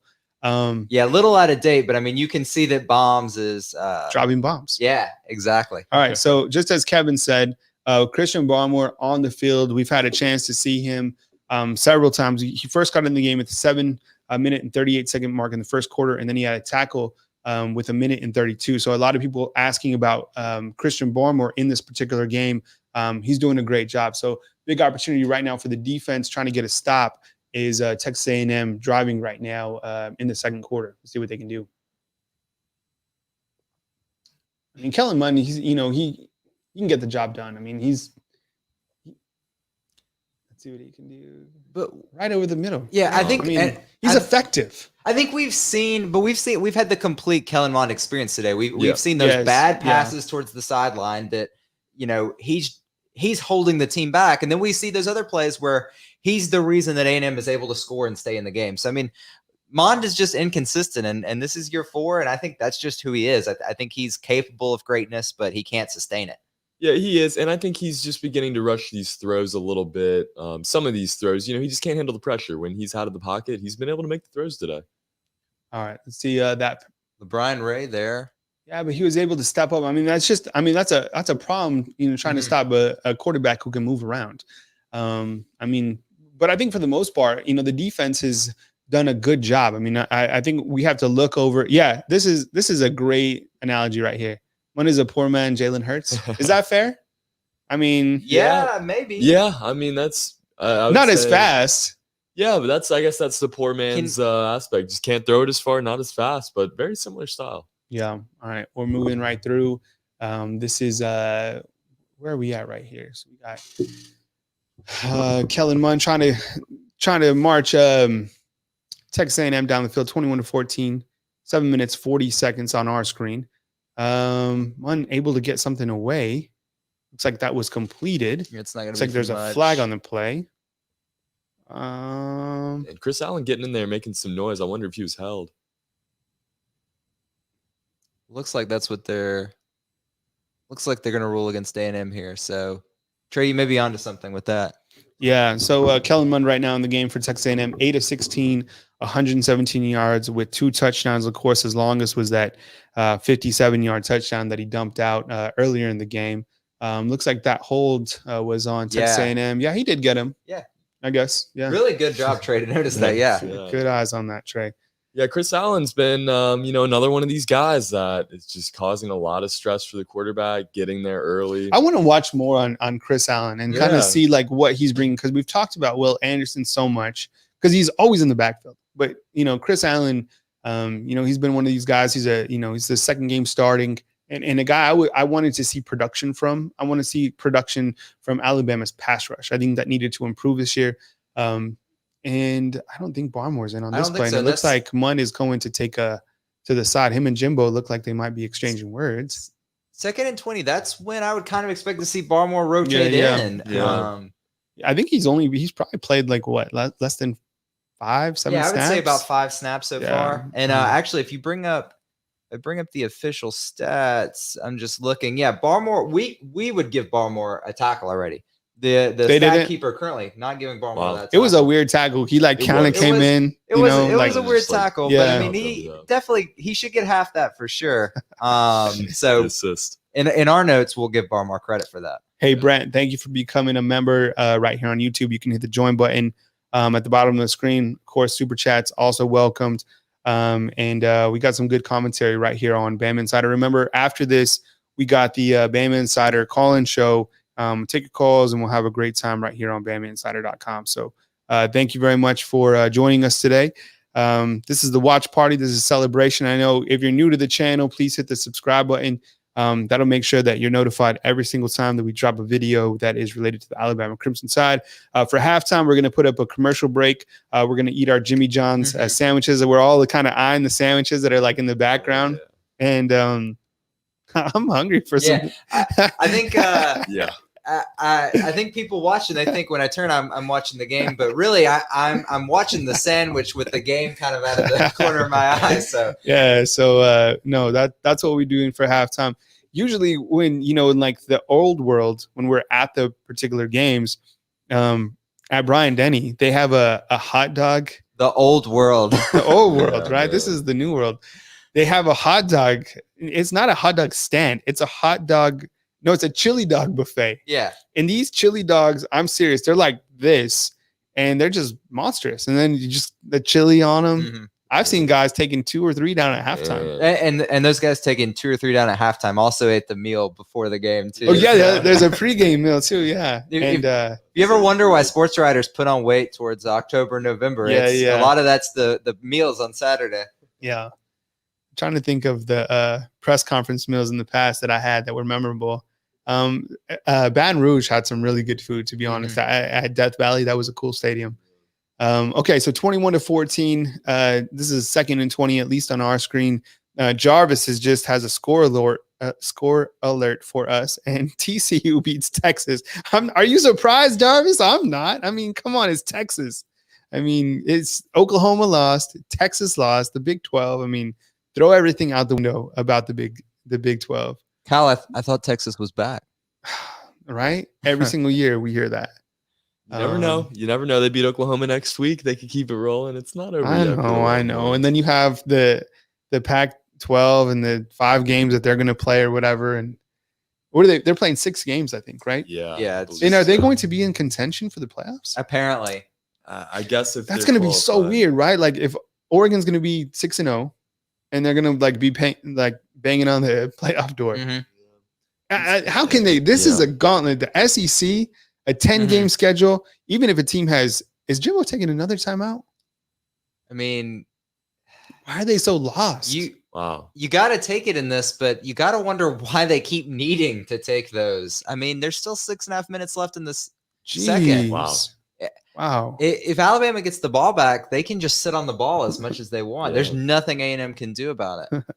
Kevin's like, breaking news, the Big 12 is opting out the rest of the season. Opting out of the playoffs and what it looks like. Oregon schedule a joke. Yeah, I mean, you imagine if Alabama, and USC would have played. I mean, Alabama would have got the best of them. They start out hot, but that was a game we were all looking forward to. Yeah, certainly. I would gladly trade that USC game for the schedule we have right now. But I think the schedule with the USC game would have been so nice too. You still get Auburn at the end of the season. You get Georgia right in the middle. It would have been a fun one. But this schedule is so awesome too. It's so loaded every single week. It's like, from here on out, it's going to be some great football. Here, Kyle, you be the tiebreaker. Would you rather have the USC game, or would you rather have added the Missouri and Kentucky? I guess a Missouri and Kentucky. I mean, I like the SEC setup. All right, watch this play, fam. All right, you guys are gonna like this. One of our all right, fam's already excited about this. Kellerman drops back, and it is going to be picked. Oh, take it to the house. Wow. Take it. There you go. That's Daniel Wright. Make Look, up a for it. big block by William Anderson, Alabama, with a big interception. My goodness. I mean, Daniel, how big was that for Daniel Wright, right? Coming back, off that to the house. 48-yard interception for a touchdown. Unbelievable. 28-14. That was gigantic. That's huge. Everybody's getting involved on this defense now. It's not just one guy. And that's the guy that was struggling. That's the guy we've been calling on. And that's good. I mean, because, that first play and, that was on him. That touchdown. Look, he's got the turnover belt. Look, even Nick Saban's like, good job, son. Way to run that in. Wow. So Alabama now 28, Texas A&M 14, just under 6 minutes. And look at all those, adjustments that Texas A&M tried to make during that 13. They took 2 timeouts. They came back, and then they throw a pick 6. I'm so happy for Daniel Wright. Oh, yeah. That was good. I mean, he really needed that. He did. There he is. Let's see what just read. Kind of dipped down, just made a great play on the ball. He did. Take it to the house. Beautiful catch. House call. Stayed in bounds. Looked awesome. And he's had such a weird season. He led Alabama in tackles last game, but there were so many that were missed too. I think it took away from that. Some struggles here early on. Good to see him getting the end zone. Yeah. Wow. All right. So that is if we could get the big score update on the screen. That was a wow. All right. And AJ, what's up, AJ? Saying Lakers bringing out the broom. Lakers on the sweep. Oh yeah. Yeah, that series is getting interesting here too. I think that's I think he's on to something there. We're gonna get a sweep. Hopefully we get a sweep here too. Misty is like, give him hell, Alabama. Yeah, what's up, Misty? We saw that. I mean, they just gave him hell. It's 28-14 now after a pick 6. That was a house call. And all right, I meant to say the Laker game. Yeah. NBA is dead. We just broke the game wide open. I mean, you look at, game-changing plays right here going into halftime. I mean, that could be one of those plays that you look back on and it has changed the game. Oh, yeah. I mean, the defense really stepping up right there. Oh, yeah, definitely. I mean, you think about it, just 5 minutes ago, I think it was 11:30 around there, Mark. This game was tied. Yeah. And momentum had all the A&M had all the momentum, excuse me. And they, had the football. Alabama turns it around and they get in twice. And Alabama will get the ball to start the second half as well. So yeah, that's a great point. And if they come out and they can make some adjustments, kind of settle in and really take control of this game. Boom, as promised. Hey, thank you so much for the super chat. We appreciate it. I mean, Alabama putting points on the board. I'm telling you, be careful with that. I mean, it's like Alabama continues to put the points on. Mund now 9 of 18, 124 yards with a touchdown and an interception. This is a pivotal drive for Texas A&M. They have to get points on. There's Christian Barmore right there. Yeah. And how tough is that? Mond now has to come right back out right after that interception, and he has to put it behind him. Yeah. And there's Chris Allen. Yeah, just like you said, I mean, that was a 48-yard, interception return. Big opportunity for the defense right now to stop and I mean, if you're Alabama's defense, you're feeling good now. Y'all are excited to play. You're not tired at all heading into the second half. I'm trying to keep my eye on is that Barmore in there? That was well, it looks like Justin Mbogbe. Yeah. It looks like DJ Dell, and then number 47 is Byron Young. So no, he wasn't in that play. I think but see what I'm saying about Alabama's defensive front? Able to mix and match with a lot of players, right? They don't have to stick with just one particular set of defensive linemen. There's Daniel Wright right there with the, as Trey said, led the team in tackles. And then, he allowed that first touchdown. And then, now with the pick 6. All right. Another big third down here. All right. Appreciate it. Thank you so much for the super chat. We appreciate it. William Anderson just buried that dude. Gets to the outside, but he was hit by Jordan Battle. I want to see Javon Baker today, or will he be a secret weapon? I think first of all, Philip, in the house of Harris. That sounds great. That sounds like a sitcom or something. I like that. Yeah. Javon Baker is going to play at some point. I don't know when, but he's ready to play. Will he be a secret weapon later on in the season? Maybe so, but I'm a big fan of Javon Baker. Everything that we learned about him from fall training camp, he's ready to go. But as you can see, he's going to have to wait. You got John Mechie balling out, and of course Jalen Waddle and Devontae doing their thing. Kellen Mond trying to move this offense down. Great play. Was that by Surtain, right? Oh, it was almost intercepted. Yeah.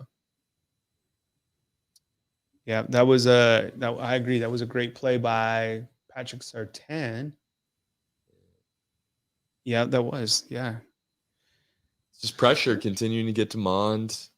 RJ's like, this game's stressing me out. Just wait till we get later on in the season. I'm telling you, every single week is going to be challenging. It is, but it's going to be a lot of fun. No stress, yeah. RJ. I mean, this offense, this team, it's going to be a great season. Yeah, I think that's good.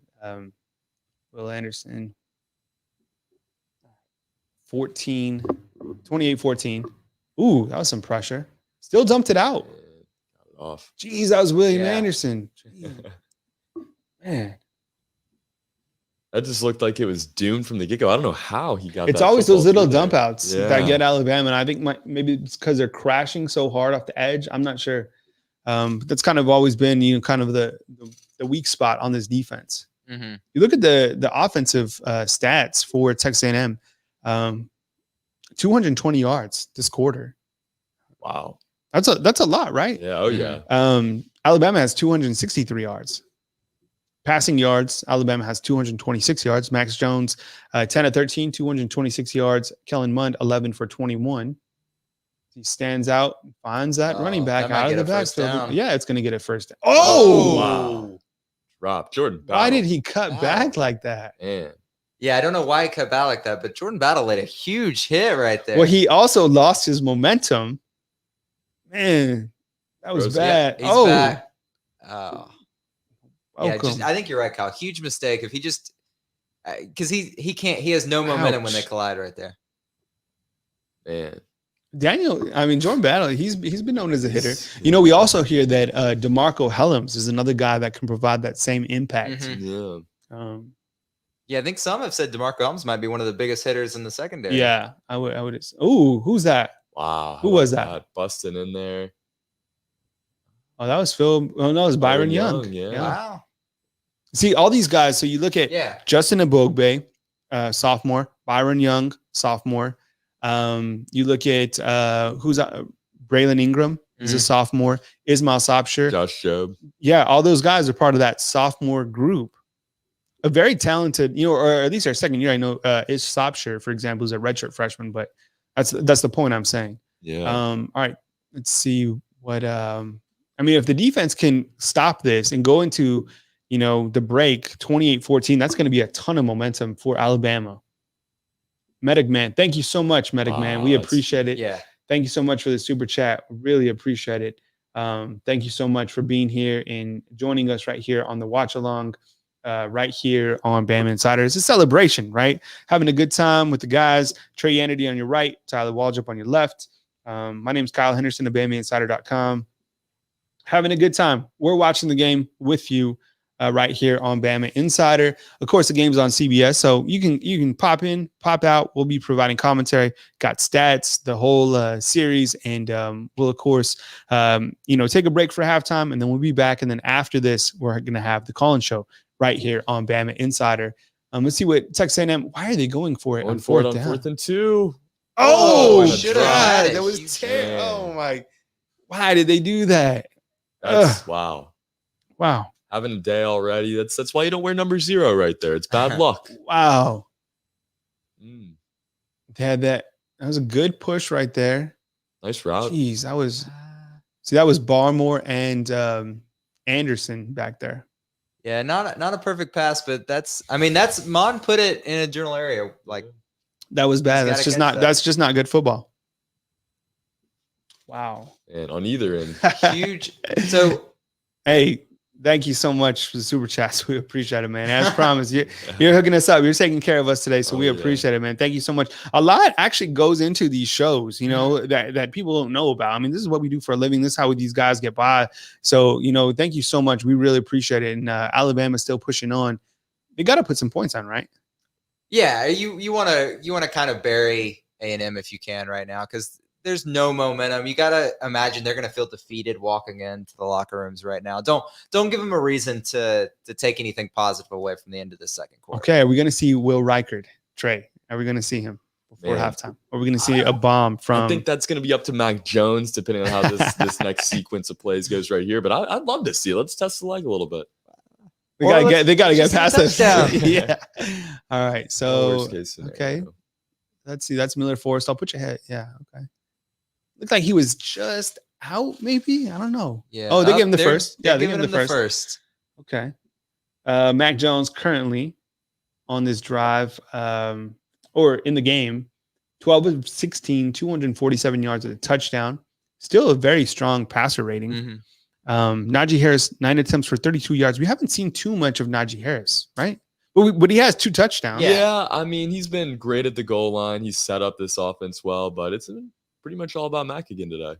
Mac Jones, okay. I mean, that was double coverage, and maybe he was throwing the ball. I mean, didn't look like the best ball, but it wasn't caught by anybody that wasn't supposed to catch it. Yeah, and Mac Jones already has just a ridiculous amount of passing yards. Pushing 200. I mean, if Alabama wanted to leave Mac Jones in the whole game, Mac Jones could throw for 450 passes. Easy. Tyler, do a quick type out. How many yards total does Mac Jones have on the season passing wise? What do you have? 249 last game? Yeah, 249, 247. He's right there. So Mac Jones is that might have just put Mac Jones at 500 passing yards. Yeah, in 2 games. Wow. Yeah. In 2 games. How about that? Well, that's not even in 2 games. It's in 6 quarters, right? Yeah. That's I mean, RJ's like, we're running the New England Patriots offense. Getting into those wide receivers. Yeah, it's important. Waddle is wide receiver number 1. No, AJ, I'm with you. I think he's certainly the number 1 wide receiver. Yeah. I mean, you look at the 2 games. I mean, currently he has 4 receptions, 55 yards. So he has 12 receptions on the year, which leads the team. Devontae Smith has 10 receptions. So you're absolutely right. Not only from what we've seen, but I mean stats wise as well. Oh yeah, and if you look at their targets, when Bryce got in, he really honed in on Devontae Smith. When it was Mac throwing the ball, I think Jalen Waddle is up like 6-3 in terms of targets, and that kind of matches up today. Jalen Waddle's already got 5 targets. Devontae Smith is at 3 right now, and that's just kind of how it is. Mac is looking for Waddle first, at least in these first 2 games, and Devontae Smith is kind of the number 2 receiver, a really good number 2 receiver. But yeah, and you got to just think it's such a comfortable receiver to throw to, Jalen Waddle, because he's so athletic. He can get up. He's so fast. He creates space. Devontae Smith does a whole lot of that himself, but Jalen Waddle has separated himself. I think you're right there. Nobody's going to try to prove you wrong. Wide receiver 1, Jalen Waddle. And maybe Heisman candidate as well. Najee's got the touchdowns. And at the end of the year, I think that's what people are going to look back on is those touchdowns. I think Brent just asked me, he's asking me who I have, Auburn or Georgia for tonight. I think I took Georgia. Yeah. Right. So it was 7 points. So I'm taking Georgia at home. I mean, it's we'll see how it goes. There's Mechie again. But I got Georgia. I'm not sure. I don't know what either offense is really going to bring to that game. I'm excited to see it. I want to, do the post-game show. And to be honest, I want to get out and hang out and watch that game with everybody else. So I'll do the post-game, and then I'll be watching that game with everybody.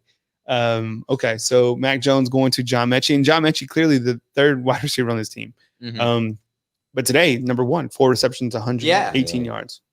I think the offensive line has done a good job. You guys, I mean, I don't think Mac Jones has been – yeah, we had those 2 kind of plays there, I think back to back, where Mac Jones was under a lot of pressure. He faced some pressure, but Texas A&M doesn't have a sack. Yeah, and they've got some pressures though. You're right. I mean, but we also you can look back at how A&M played against Vanderbilt and how some of these guys have looked historically. Like A&M's got some dudes up front on that defensive line. Like you're not going to be perfect against them the whole game. But yeah, you're right, Kyle. Not giving up a sack.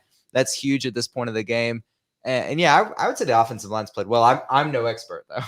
Yeah. All right, so let's see what's going to happen going into this halftime break. 28-14, Alabama in good position to put some points on the board. I think some much needed points on the board before you go into halftime. And as Trey pointed out, Alabama gets a football. Little jump out right here. That's again that's Devontae. Is that Devontae? Yep, Devontae I could just tell how he runs. Yeah. Yeah. The build. Yeah, you could tell. I mean, you're right. He has such a small frame. It's weird. It's a little different, but it's perfect for that slot. There he goes. Back to him again. Oh no. Okay. It's all good. You're gonna have there's a flag. Oh, maybe some holding, and that's why that wasn't a catchable ball. Sure. It is at the end zone. So yeah, so you're gonna get points here. Let's just put it. Yeah, Cal's already calling it. Yeah, I don't disagree. You're getting points. All right, so I love this end zone look right here. Okay. Oh yeah, all over. Yeah, he was holding him right there. Mm-hmm. Didn't like the overall ball. Maybe he could have got to it. I don't know. It's tough, but I think Devontae Smith is gonna get his here in a second. Sometimes now I wonder what Max saw. Sometimes you see a guy get held and you throw it his way just to get the flag, though. All right, so let's see what we got. Okay, Mac Jones. Big to Najee. Touchdown. Wow. He got a foot in. Yes, Hold he did. it in. Yep. Got it. That was a great close. to get that foot down. Yeah, that's body control. That's a good ball by Mac Jones. And let's check in another look. Okay, so inside. So what you're gonna do is kind of float out there. That was wow. Window for and the foot. you throw it only to where the receiver can get it, right? You always hear those. And that's exactly what he did. Look at him. This is great. Look at the foot. Great angle for it. Did he get it? Yes, he tapped it in. Oh, yeah, 100%. Wow. That's a How about touchdown. that? Absolutely a touchdown. That is body control. Kyle, can you bend your leg that way? Do you think? I don't know. I mean, I played wide receiver, but I'm no Devontae Smith. That was unbelievable. Let's get some fresh stats up on Mac Jones as we enter in halftime. Update the scoreboard. Alabama now leads 35-14. Just a few seconds left before the halftime break. Mac Jones, 16 of 20, 273 yards, 2 touchdowns. Devontae Smith just got a touchdown. I mean, Mac Jones playing fantastic. He does have an interception on the day. It was a good play by Texas A&M. As you zoom in on Devontae Smith's foot, you can tell that was right in there. So, I mean, these guys have put up 35 points. Didn't they have, when we look at the score last week against Missouri, did they have 35 points no, they had 28 points at halftime last week.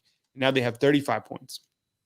They look great. I mean, they look awesome, yeah. Some quick first half observations kind of, from this team before we go into our Jimmy John's break at halftime. We're going to go cut to break. We're going to eat some food, and then we'll be back and we'll finish out this game. Kyle Henderson, Trey Annity, Tyler Waldrop. Quick observations from, this first half overall.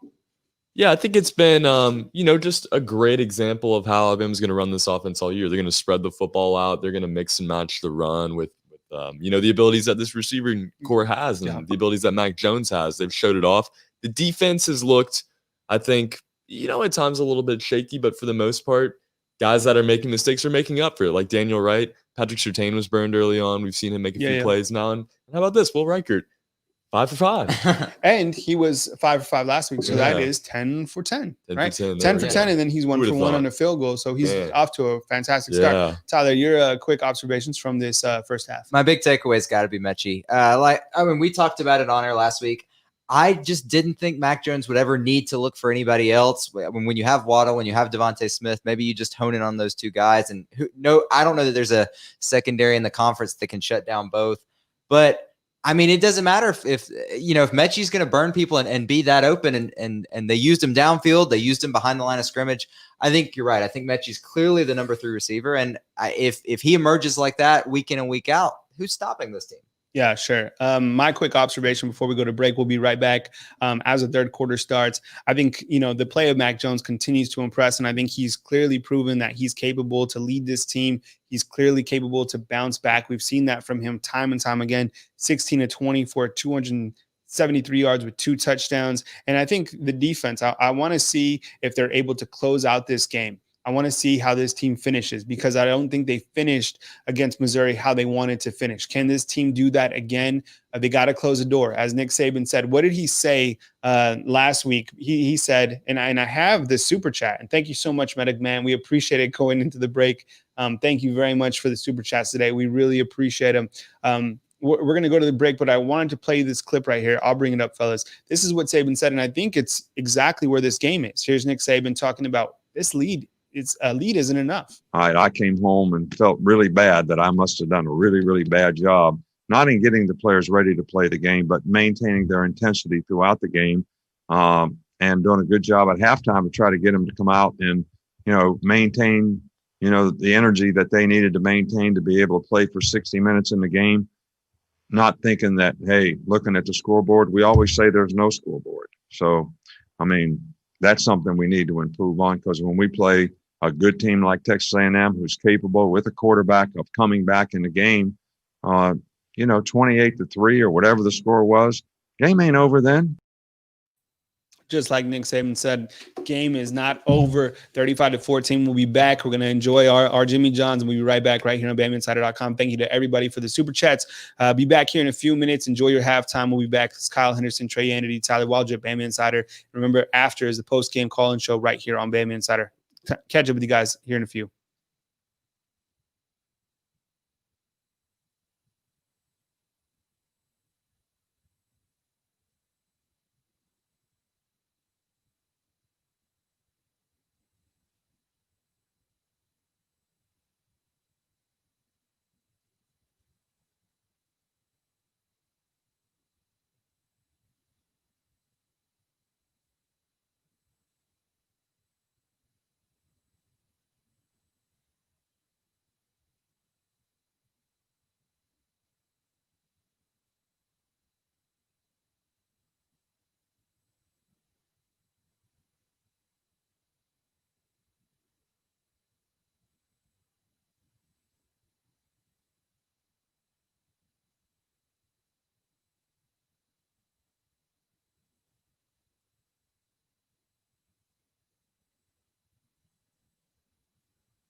What's up? What's up, everybody? The Jimmy Johns came through.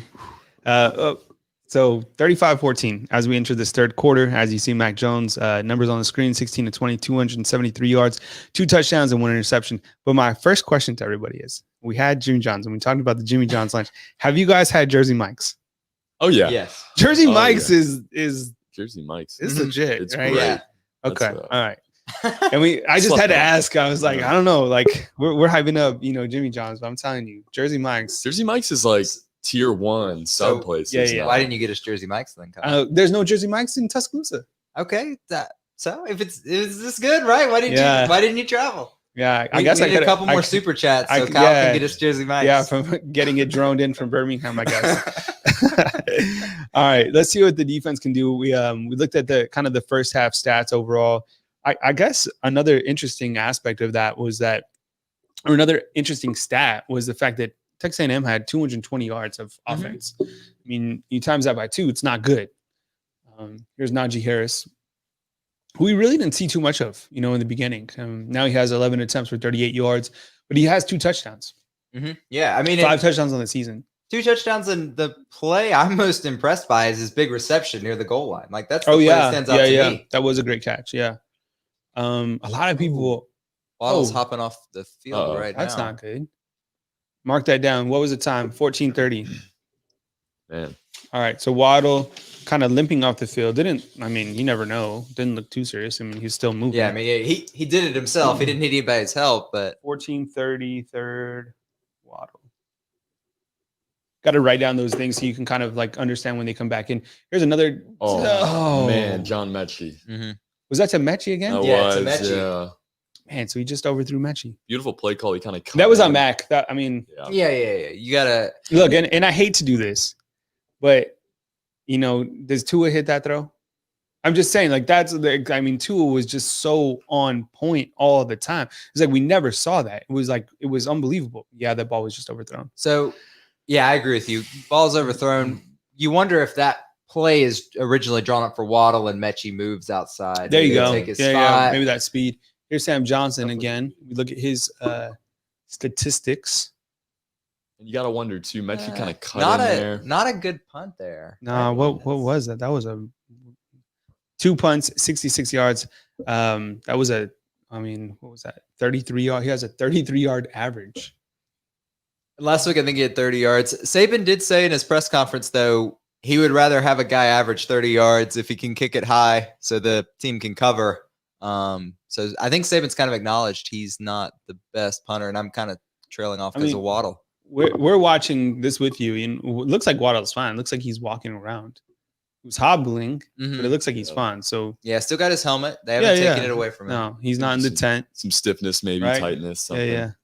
He could be all right. Yeah, those first couple steps, I Okay, was worried. you got to. Yeah. I mean, you can't let Texas A&M get any momentum here. Okay, there's LeBron Ray chasing, gives up on the play, and that wasn't what you want to see. Yeah, you lose contain on Bond. He's gonna. I mean, he's done it before. I think last year, I think he ripped off like a 40-yard run late. The Raiders fan is like, our punter reminds me of Imitation Crowd. Yeah. And Jarvis brings up a great point. Still no quarterback sack in this game. Last week they had 3 no quarterback sacks here. Yeah. Yeah, I didn't notice it, but yeah, that's right. That's one thing this game has been missing. Do you think that's because of the defensive line isn't getting the pressure? Is it? No, is it Bond? it's Mund. Yeah. I mean, it's because of him. He's able to kind of extend plays, get out there a little bit. All right, looks like going to be close to that first down. Dylan Moses on a tackle. He's just so mobile. He's so elusive. And, he's been throwing the ball well tonight, too. So I think that kind of adds to that element of surprise with Kellen Mond, whether he's going to run the football or not. And you kind of look at the overall stats. Remember, we set the over-under on his rushing totals of 65 yards. Kellen is at 21 yards. Okay. It's going to be tight. It's going to need a big second half. Do you think it's going to be close? It's going to be close. Just to remind people, I know I took the over. Were y'all both under? I don't know if I ever said. I kind of like set. I was like Vegas. I just said it. He said, yeah, man. Kyle's winning no matter what. Yeah. So all right. So Texas A&M moving the football, or at least trying to now past the 50-yard line, and Mund going outside and That's going to be Good tackle by Moore there. and that was 13. Yeah, I mean Malachi, he's good. Yeah, I mean, and He's real good. every now and then you might notice he's a step behind the play, but I mean he's a freshman. For a freshman, he looks incredible, I think. It's also kind of like, I hate to bring up 2 again, but like 13, you're like, oh man. Yeah. You see that? It's weird to see like 13 Yeah. coming to making a tackle. You're used to, to it, right? Isn't that? It's kind of weird for me. Used to want to see 13 away from any other jersey. Wow. I didn't see this. Galetto saying that Vanderbilt had 5 sacks last week against Texas A&M. That's interesting. That is. So if we think it is Mond, was it just like his worst showing ever? Yeah. Yeah. I don't know. Let's see what can happen. I mean, for the most part, it seems like they've done a good job, keeping Kellen upright and kind of having a pocket for him. It's more been like that Kellen just hasn't been able to distribute the football to his receivers effectively. Yeah. Yeah, that play there. I mean, the guy wasn't even looking at him when he made the pass. Yeah, this is huge right here. 3rd and 7. A&M's only got 2 of 7 on 3rd down. Oh my goodness. They're gonna get this one though. Yep. Wow. Jordan Battle in there. Jordan Battle. There's Malachi Moore. They're trying to rip the ball free. And that's something that, they've been known to do, and it's not effective. You have to physically take these guys down. Yeah, especially a big receiver like that. You don't want to let him break loose there. Oh man. Texas A&M now in the red zone, or inching towards it. They'll have an opportunity to put some more points on the board. If they can get some points here, I mean, Alabama quickly built up that lead. You saw how effective the offense is, but I mean, it's still like Nick Saban said, and just as we talked about, you got to finish that second half. This is something that they didn't do in the last time. Kellen Mond is not helping. Yeah, he's just not. And he's not a very good quarterback. Cal, refresh my memory, but wasn't the Alabama A&M game somewhat similar last year? Alabama jumps out to lead, but A&M kind of roars back. All of a sudden? It was. Yeah, you're right. Similar feel, yeah. This game, it's kind of had a weird pace. It felt like it was 14-0 instantly, and then it was 14-14 for just a second before Alabama pulled back away. But it's been all Bama since. In these second half, I really hope that we don't get to kind of like a lackluster second half. Yeah, because that's what happened last time. Like, now we're having fun and we're kind of going back and forth, and then it's just like Alabama didn't play well in the second half. Oh. Now, if they're able to play well, then it's still an interesting game, and good job by Chris Allen right there. You got to wonder. So now. There's one. Yeah, there you go. Yeah, first sack of the day. Yep, there you go. Chris Allen again providing the pressure, unblocked. Getting it done that time. I wonder. Will that go down as a sack? That's what I'm thinking. Because that looked like a run. Yeah, he tucked it. I don't know, but I don't know. See in a second if he was credited with that sack. Big 3rd and 12. And the offense didn't come out, so we'll see if what they can do here. Yeah, officially they're saying no sack, tackle for loss. Yeah, I didn't think it was a sack. Yeah, because he tucked it.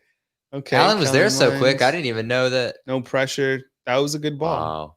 Yeah. He's like 50%. Yeah. It's a bad ball, good ball. Bad ball, good ball. It was a first down. He's had it on 3rd down here these last couple times. Man, Texas A&M, they have so many yards of offense. That's that star position. That was just right underneath Malachi Moore. 258 yards of offense. And against Missouri, let's see, we have those stats right here. They had 322 yards. Okay. That was kind of the same thing. You kind of were like, how does Missouri have all these yards? Now, Texas A&M clearly moving the football. Yeah. I think Missouri got a lot of those late. Yeah, that game. Yeah, because you're right. Yeah, I think that's a good point. These guys, they put some points on the board. 12-yard line right now. Who was that? That's William. Will Anderson, the Terminator. Yeah, Terminator blew that up, right? He's clearly back. Jimbo's looks perplexed. We need a graphic with some like Terminator eyes for Will Anderson. Man, they tried to chip him and block him on this outside, but he just couldn't do it. I wouldn't chip Will Anderson. I would have someone assigned to block Will Anderson on these plays. He's gonna need a new helmet by next week. Did you see all that scrape? Oh, yeah, the jersey too, all roughed up. Let's see what they do here. This is important right here. That was Phil Mathis in the backfield. That was the pass rush that we yeah. needed to see, right? Mhm. Right there. And I think that was big. Phil Mathis, number 48. He's got a little bit of scoot to him. Yeah, and not a sack there, Oh. but essentially just as Yeah. good. Yeah. Oh, Yeah, yeah. Of course. Let's see. Oh, that's Barmore Yeah. too. So Barmore came to the outside and filmed. It was a crisscross blitz. Mhm. So you had Phil coming this way, and then you had Barmore. You're seeing a lot more of Barmore in the second half Mhm. already. Oh, I mean, yeah. he's been in this pretty much his whole series. This is a long drive right here. Yeah, I wonder if that was 11 the plan. plays, 50 yards that Texas A&M inside the football. 3rd and 11 on our screen. Thank you for watching us. This is a watch party, is a celebration for the college football season. Good pressure. Who was that? Barmore again. Yeah. Wow, a catch though? Did he Is catch that that? inbounds? Wow, Was that Barmore? I Was don't that know. Barmore Yeah, on it the pressure? looked to That be was Barmore on the pressure. That's again, what. yeah. Okay, that was huge. Wow, look at this. Let's mark that catch. time. Look at him. Look how fast Barmore is. Oh my goodness. What time? That's good coverage too. I mean, So Barmore, that was an excellent play. If you guys are watching that out there, Barmore, that was fantastic. mhm. Wow. But he caught it, didn't he? Yeah, and the crazy did. thing is the Kellen Mond that throws the pick, throws those terrible passes, also makes that Yeah. one. Like, I don't know. AJ's saying it's Pinpoint. incomplete. Grundy saying that tight end might be a first round pick. I don't know. I mean, we'll have to see. Mixed opinions here. Probably like 4th in inches, right? yeah, it definitely looks short, but Under review.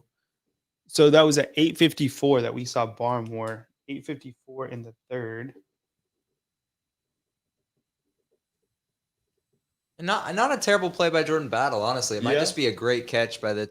Yeah, and I mean he. Oh, he came ball out. does come loose there. Man. Did it? Yeah, it ball. does. Oh, so drop. Yeah, Okay. so it is. Whoever commented, they were spot right. on. They might. Yeah, maybe yeah. they're No catch. Okay. a little ahead of us, but Yeah. yeah, Let's see what's gonna happen. Yeah, You're right. That was Great. that was Jordan Battle on the play. yeah, and then Just a good ball. And I wonder if he took enough Steps steps. out right there. no, that's a drop. Yeah. That's 1,000,000% a drop. Mhm. No catch. Yeah. I'm sorry. That's not a catch. Good play. Good effort. Good effort on everyone's part. But it's not a One, catch. 2, 1-2 drop. drag. Yeah, but you got to survive like Yeah, there's just contact not with the enough defender possession. and- yeah. I love football because how many times have we watched football games? A million times, Yeah. right? Yeah. And you would think we've all seen these plays that we could revert to. We'd be like, oh, you could go back to this game. Every time, every game there's a play, we're like, shit, we've never seen Never that. know. I've never Yeah. seen it before. I've never seen that play before. And everyone's like, freaking out and saying, oh, yeah, look at it. Yeah, I mean Raiders it's- fans like, was his knee down before he dropped it? Let's see. Drop. Gotta complete the entire process of catch. People are saying it's a catch. No way. Yeah, That's a drop. Yeah, it's a drop. I don't. If he had been able to hold on to it for like maybe a half second longer. Here we go. Incomplete. Yes, I Complete. told It's a you. drop. Okay. Oh, God, that was a stressful 1 minute.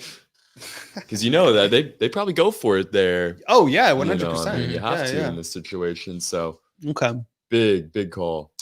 Okay. So now you're going to have to put 3 points on the board, and that's still going to give Alabama a 35-17 lead. Granted, this guy makes it, right? He missed the first That's one. true. You take away those That's the last first points, one. it should be 35-20. I mean, which is a little bit closer, but Alabama's still, widely in control of this game, even after Seth Small missed earlier in this game from 37 yards out. And apparently this guy's like one of the top kickers, and he missed that first kick. This one's from 29 yards out. It's right down. Okay. All right. So 35-17. We're going to take a quick break. Alabama leading. We'll be right back right here on the Bama Insider Watch Party. Bama leading right now. We'll update the scoreboard at the bottom, 35-17.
All right, we're back right here on Bama Insider. This is a watch party. This is a celebration for college football. Thank you for joining us.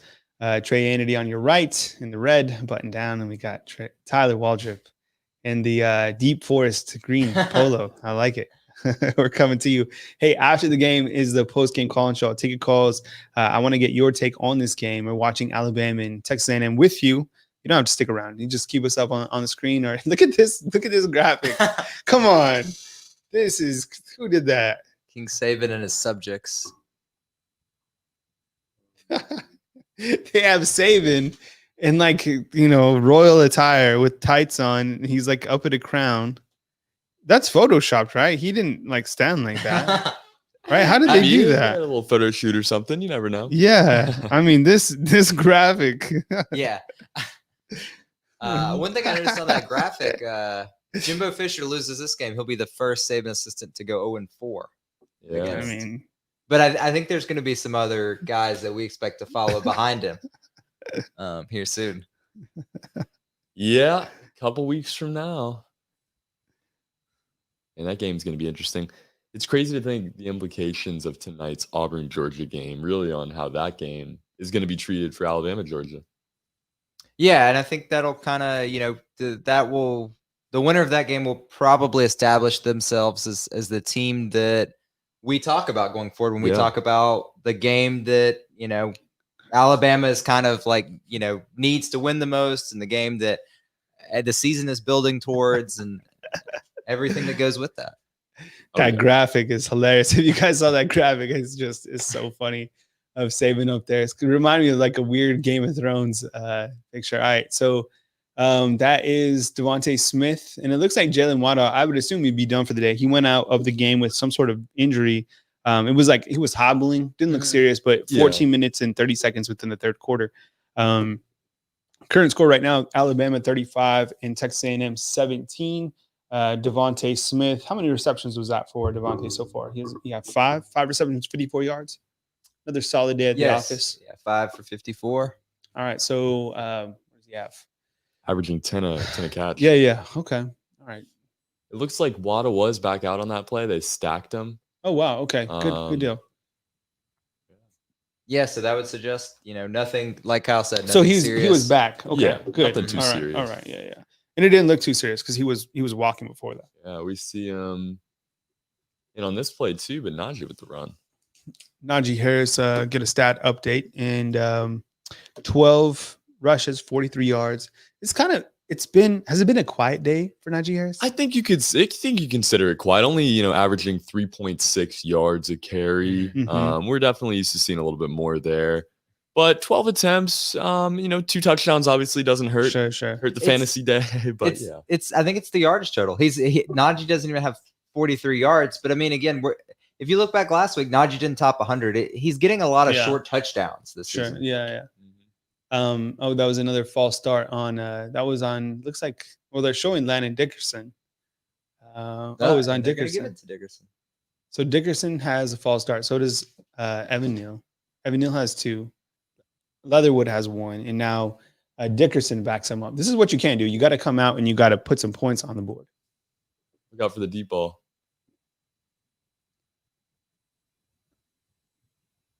There you go. Oh, and nobody's Waddle catching looks him. great. Oh my goodness! I think Waddle's going to be okay, right? Yeah, he seems. All to be right, healthy. he seems fine. Yeah. Waddle is fine. 87-yard touchdown. Alabama with the 3-play, 75 yards scoring drive. 1 minute and 39. Fans on their feet. Jalen Waddle, he's fine. Yeah, I'm telling you, the campaign, right? It's coming along. Who is it? Mac Jones? Is it Najee Harris? Is it Jalen Waddle? Check this out. Jalen Waddle, 5 receptions, 142 yards, 1 touchdown in this game. 87-yard TD right there. Wow. Mac Jones, 18-24, 363 yards, 3 touchdowns. I mean, those stats, incredible. 87 yards. That speed that you saw right there, that's Sunday speed. Oh, yeah. Different. The next that's gear. fantasy football Pick it up. speed. Yeah. I'd love to have him on my fantasy team in the NFL. That's for sure. I mean, I think the crazy thing is there's no wrong answer, Colonel. If you want to pick a Heisman candidate in this offense, I mean, you can pick Najee, you can pick Mac, you can pick Waddle. And I don't know when this is going to narrow down for these guys because it looks like they're going to keep doing this every week. They're all making a case. I mean, Waddle especially. And what's interesting about that play, too, if you guys remember the John Mechie deep ball that was overthrown, that was the same exact route. So you got to think that maybe after taking Waddle out, it really was just John Mechie. But I think is one of our users points out, I think it's AJ, he slowed down. So the ball wasn't clearly didn't hit him in stride, but he was able to slow down, make that adjustment, and then speed up. Yeah. Max having to make the adjustments, Jalen Waddle doing the heavy lifting for him there. And that was, I mean, my goodness. Stats, on the screen, 5 receptions, 142 yards. Who's your, your 3/4 of the way through MVP? Is it Jalen Waddle? I mean, offensively, I think you have to say Waddle. Although I'm a little closer to saying Mac Jones than I was last week. That's what I was going to say. I mean, is it Mac Jones? I know that interception kind of leaves that bad taste in your mouth. But we all saw the interception was a tip. It's an interception. I get it. I'm not trying to say that it wasn't. Mac's almost at 400 passing. It's got to be Mac Jones. You think it's got to be Mac Jones? I think it's got to be. It's got to be Mac Jones. The way Jones, he's fed multiple receivers, But you could even make the case for a guy like John Mechie with the way he's played, the way he set the tone in this game, the long TD to open it up. He's looked great today. So many guys, even Najee, 2 TDs again. Sure. I mean, it's an interesting conversation to have. And we still got 1 quarter. Can we get an updated scoreboard on the screen? 42-17, Alabama leads. The line was only 17. Yeah, how about that? We're saying, we're talking about the line, and I don't know. I mean, Alabama just continuing to flex. I mean, I think they're probably going to put another touchdown on the board. As you see kind of the overall scoreboard. Kentucky and Ole Miss. Lane Kiffin still looking for his first W, 28-21, and then you got Alabama in this one rolling over Texas A&M. What was the score last year of this game? I was looking today. I think it was somewhere around this number we're at right now. Tyler said that earlier. What was the? I mean, you see the. I can't go based off memory. I'll have to pull it up. But I mean, it felt like this game because I remember at one point I kind of thought the game was over, and then A&M they show we've got a little life to us. Let me pull it up. I think the score was like very similar. Yeah. And then the score was 47-28. Yeah, I mean, pretty much wow. Yeah, and if you break Jalen Waddle is so fast. You break that down.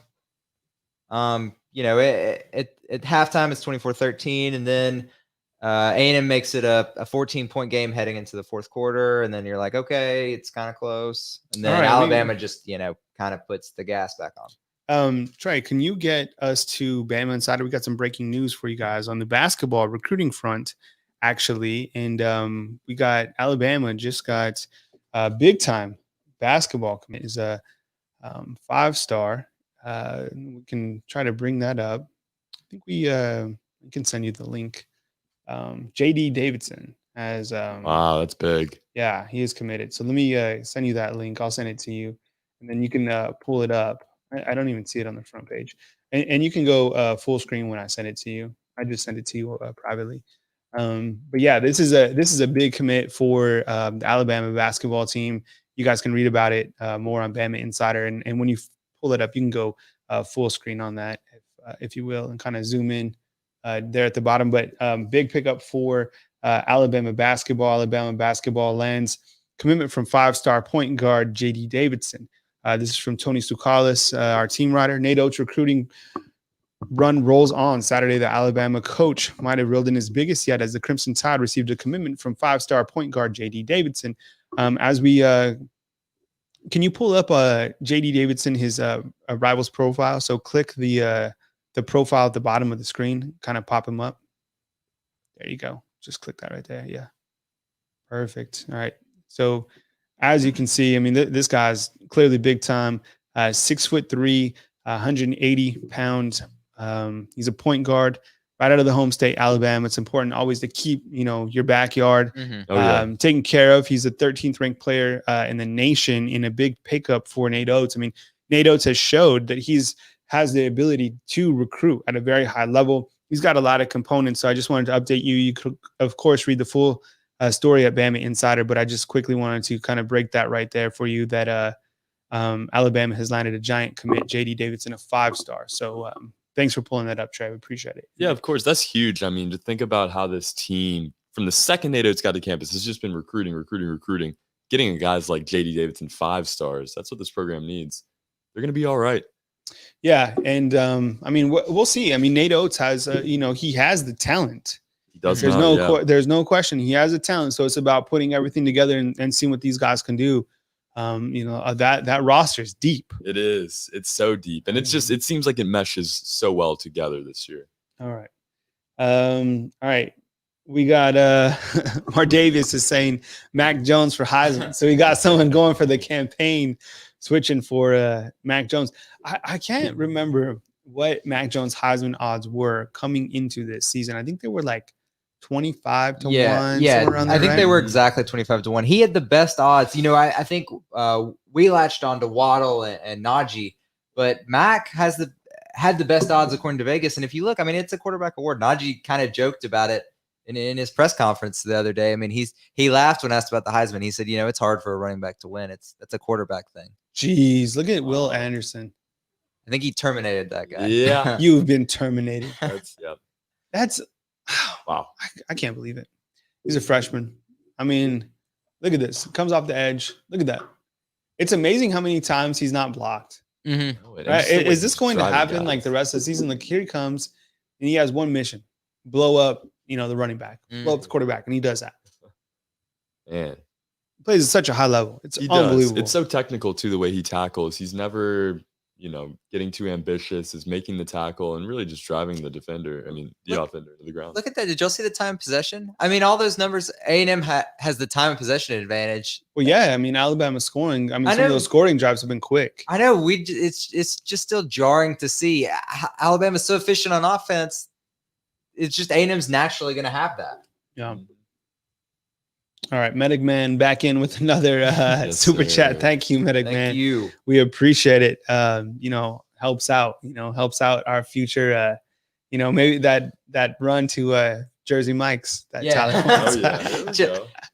Definitely, Medic Man's definitely going to be. I'll update the Hall of Honor for it. And he's got to get the right name, because Medic Man said earlier he's in the 100. He's in Club 100. Mm-hmm. So we got to fix like what his username was, because he says that he contributed like $100 at one time. So we need to fix to make sure that he's taken care of. I gotcha. We're gonna take care of you, Medic Man. We're gonna give you some medical maintenance on the Bama Insider side. So hang tight.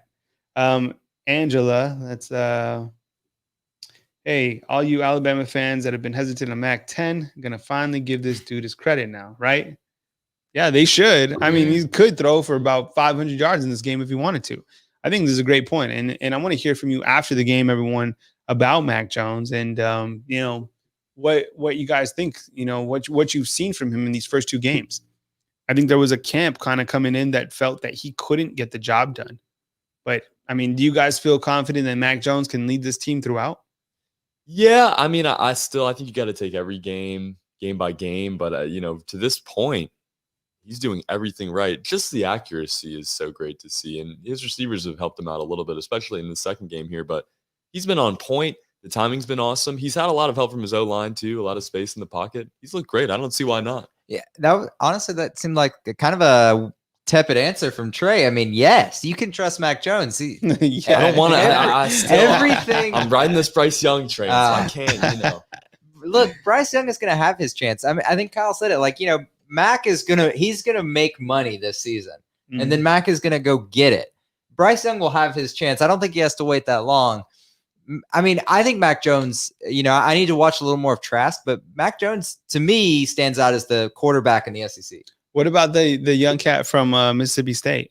The SEC. Costello, no. Because now I will. Okay, so I will admit I watched a quarter last week of Costello. Costello looks good, but I'm with you though. I need to watch more of Costello. I mean, I know he's kind of a new name, but in a systematic, when has Leach not had a guy who's done a good job? I mean, look at the guys that he's had. Yeah, and also he's going to throw it 45 times a What game. was it? at least. Minshew, right? Yeah, Wasn't that Gardner Yeah. Minshew, yeah. Remember, he almost came With to the Bama with his stash stash. down, Yeah. down in Jacksonville now. Still rocking it, Minshew mania. Hell, we have someone on the Grun is like, I don't know if Mac's good enough. He's Ooh. what else do you have to see? I mean, he's proved it. Yeah, there's no denying he has proved it to this point.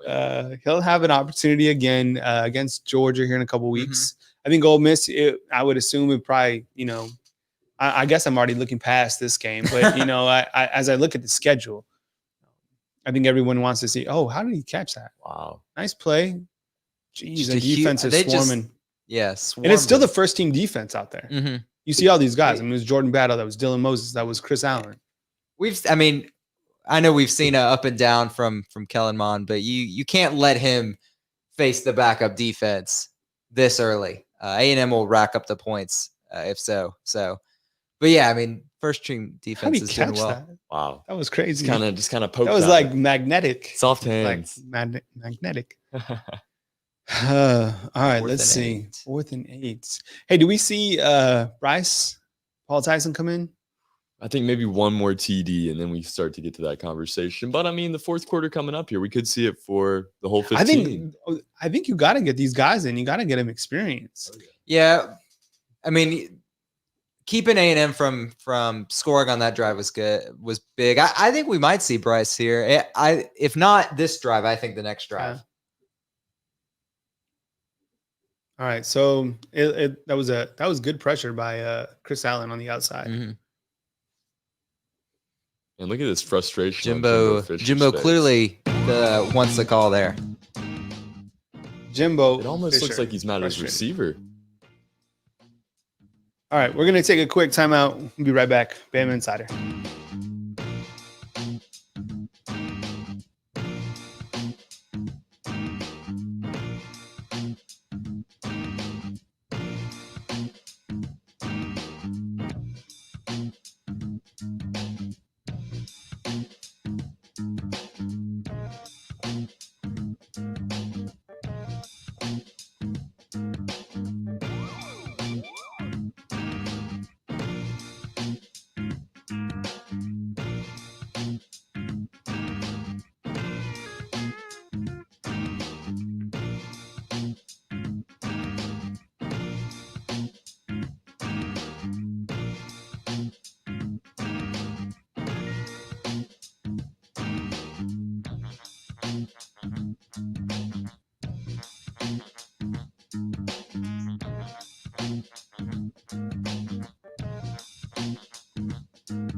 All right, fam. We are back.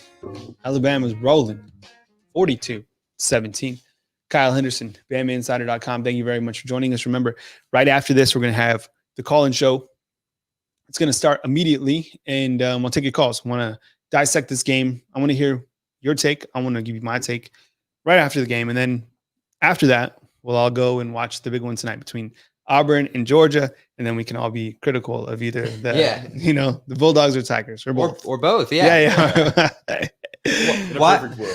Why stop at one team? Right, yeah. Kirby Smart, the Gus bus, all these coaches. I mean, the next few coaches are all former assistants of Alabama, right? Lane Kiffin, Ole Miss. After that, Kirby Smart. After that, Tennessee, Jeremy Pruitt. And then you got Mike Leach thrown in there. Yeah. I know I know the Ole Miss game doesn't look like it's going to be the biggest one, but I'm excited to see what tricks he pulls up when he faces Nick Saban, because he wants to win that one. Oh, yeah. As bad as any of those former assistants. I think Kirby's maybe at the top of that list.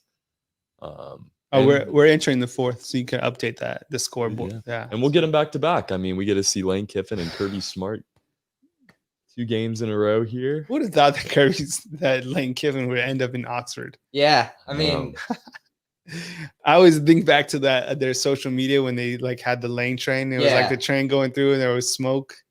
All right. Kyle, I think my $100 donation was Medic Man 05. Okay. Yeah, Medic Man. We can definitely check on that in our system. It kind of organizes all the super chats. Actually, it's Tyler who updates that. So we'll go through and look everything, and then you can email me. Trey, can you put my email up on the bottom of the screen? It's up in the top area. And yeah, we'll take care of you, man. Don't worry. So we appreciate the support. I mean, you might be in the 200 club by the end of this, by the end of this show. So don't worry, you're gonna be taken care of. And that's my fam. This is my email on the bottom of the screen. So if you guys have questions or anything, hit me up on email. I get a ton of emails from all you guys, but I'll get back to you as soon as I can. So Kyle at BamaInsider.com. Yeah, Kyle sleeps about 2 hours a night, so he'll probably get back to you pretty quickly. Probably, yeah. So, Trey, you can hit back the score. I don't want to get too many emails. Love the inbox. Come on, let's go. All right, so let me tell you guys how the fourth quarter is going to go. Alabama's going to hang on, and then right after we're going to split. We're going to end this video stream, and then we're going to start a new stream for our call-in show. So look for that new notification.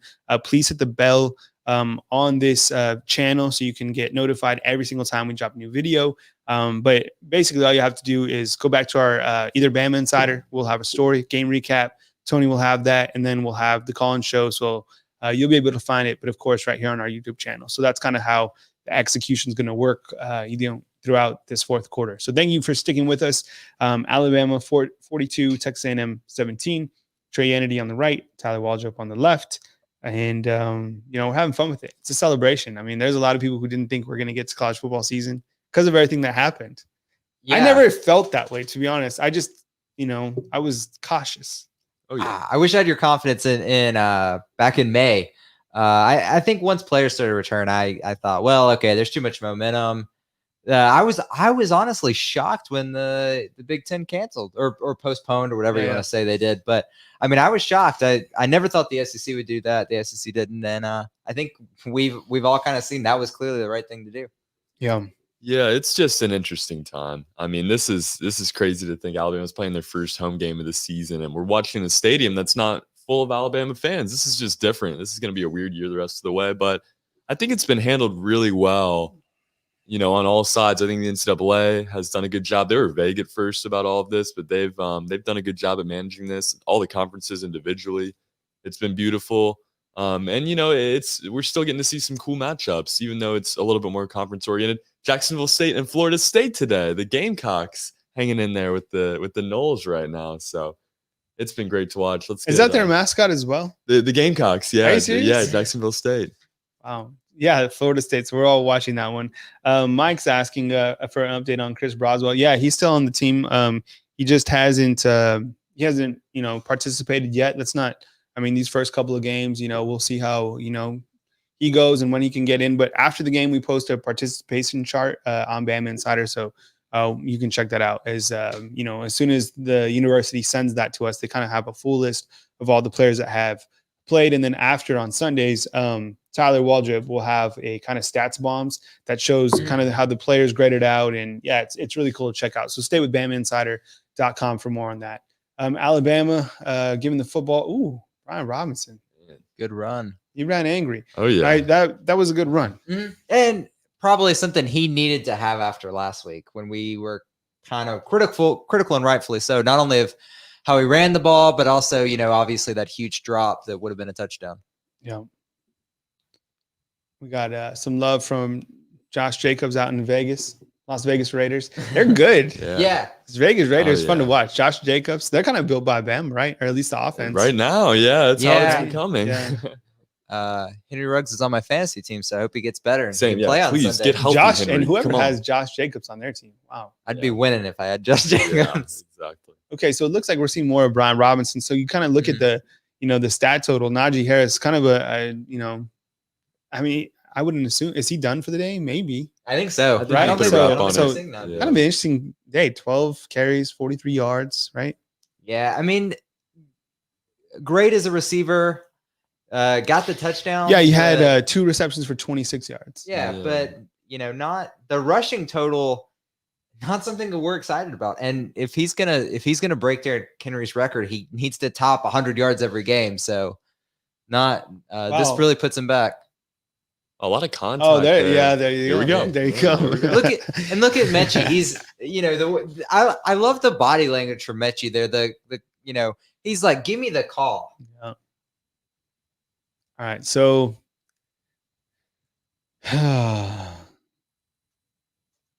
and all right, so Alabama was still, I mean, they're still going for it. They're still giving Mac Jones the keys, yeah. right? I Oh, mean, yeah. so Run it up a little bit. In years like this, where there's going to be so many teams fighting for a playoff spot, you kind of need wins where you blow out a number 13 team in the country. I think they're going to try to pour it on. it's crazy to think that this is the 13th ranked team. I keep forgetting about that. It's weird, yeah. Yeah. Yeah, Oh, he's fast. Oh, wow. Oh, he's just short of the first down. Yeah, Alabama's second game against the number 13 team. It's so weird. Normally, this is the type of game we would have seen like 3 or 4 weeks in. We would have had, Southern Miss or Western Kentucky or something. Some buildup, at least. Yeah. This would have been the game we hyped up. Instead, this is kind of just the second of many that we're hyping up to. That Georgia, the Auburn, maybe the Mississippi State. Yeah. Trey's, I think, a little more skeptical of the Bulldogs. I'm not skeptical. They have one of the best receivers in the country in Tyrell Shavers. No, I mean, Shavers is a beast. He is a beast. And Look they're at rolling, this beast on the screen. Brian Robinson getting. Look at that. Did you see that? Yeah. He looks so strong today so far. And this is the first team offense. Look how fired up Deontay Brown is. Did you see that? This is the first team offense. You guys understand that, right? Like, yeah. You think they took Saban's Look at this. criticism to heart? yes. Look at I'd this. say yeah. Man, unbelievable. You're right. I mean, look at this. Robinson running like such a beast. Absolutely. Yeah. Yeah. I mean, crushing it.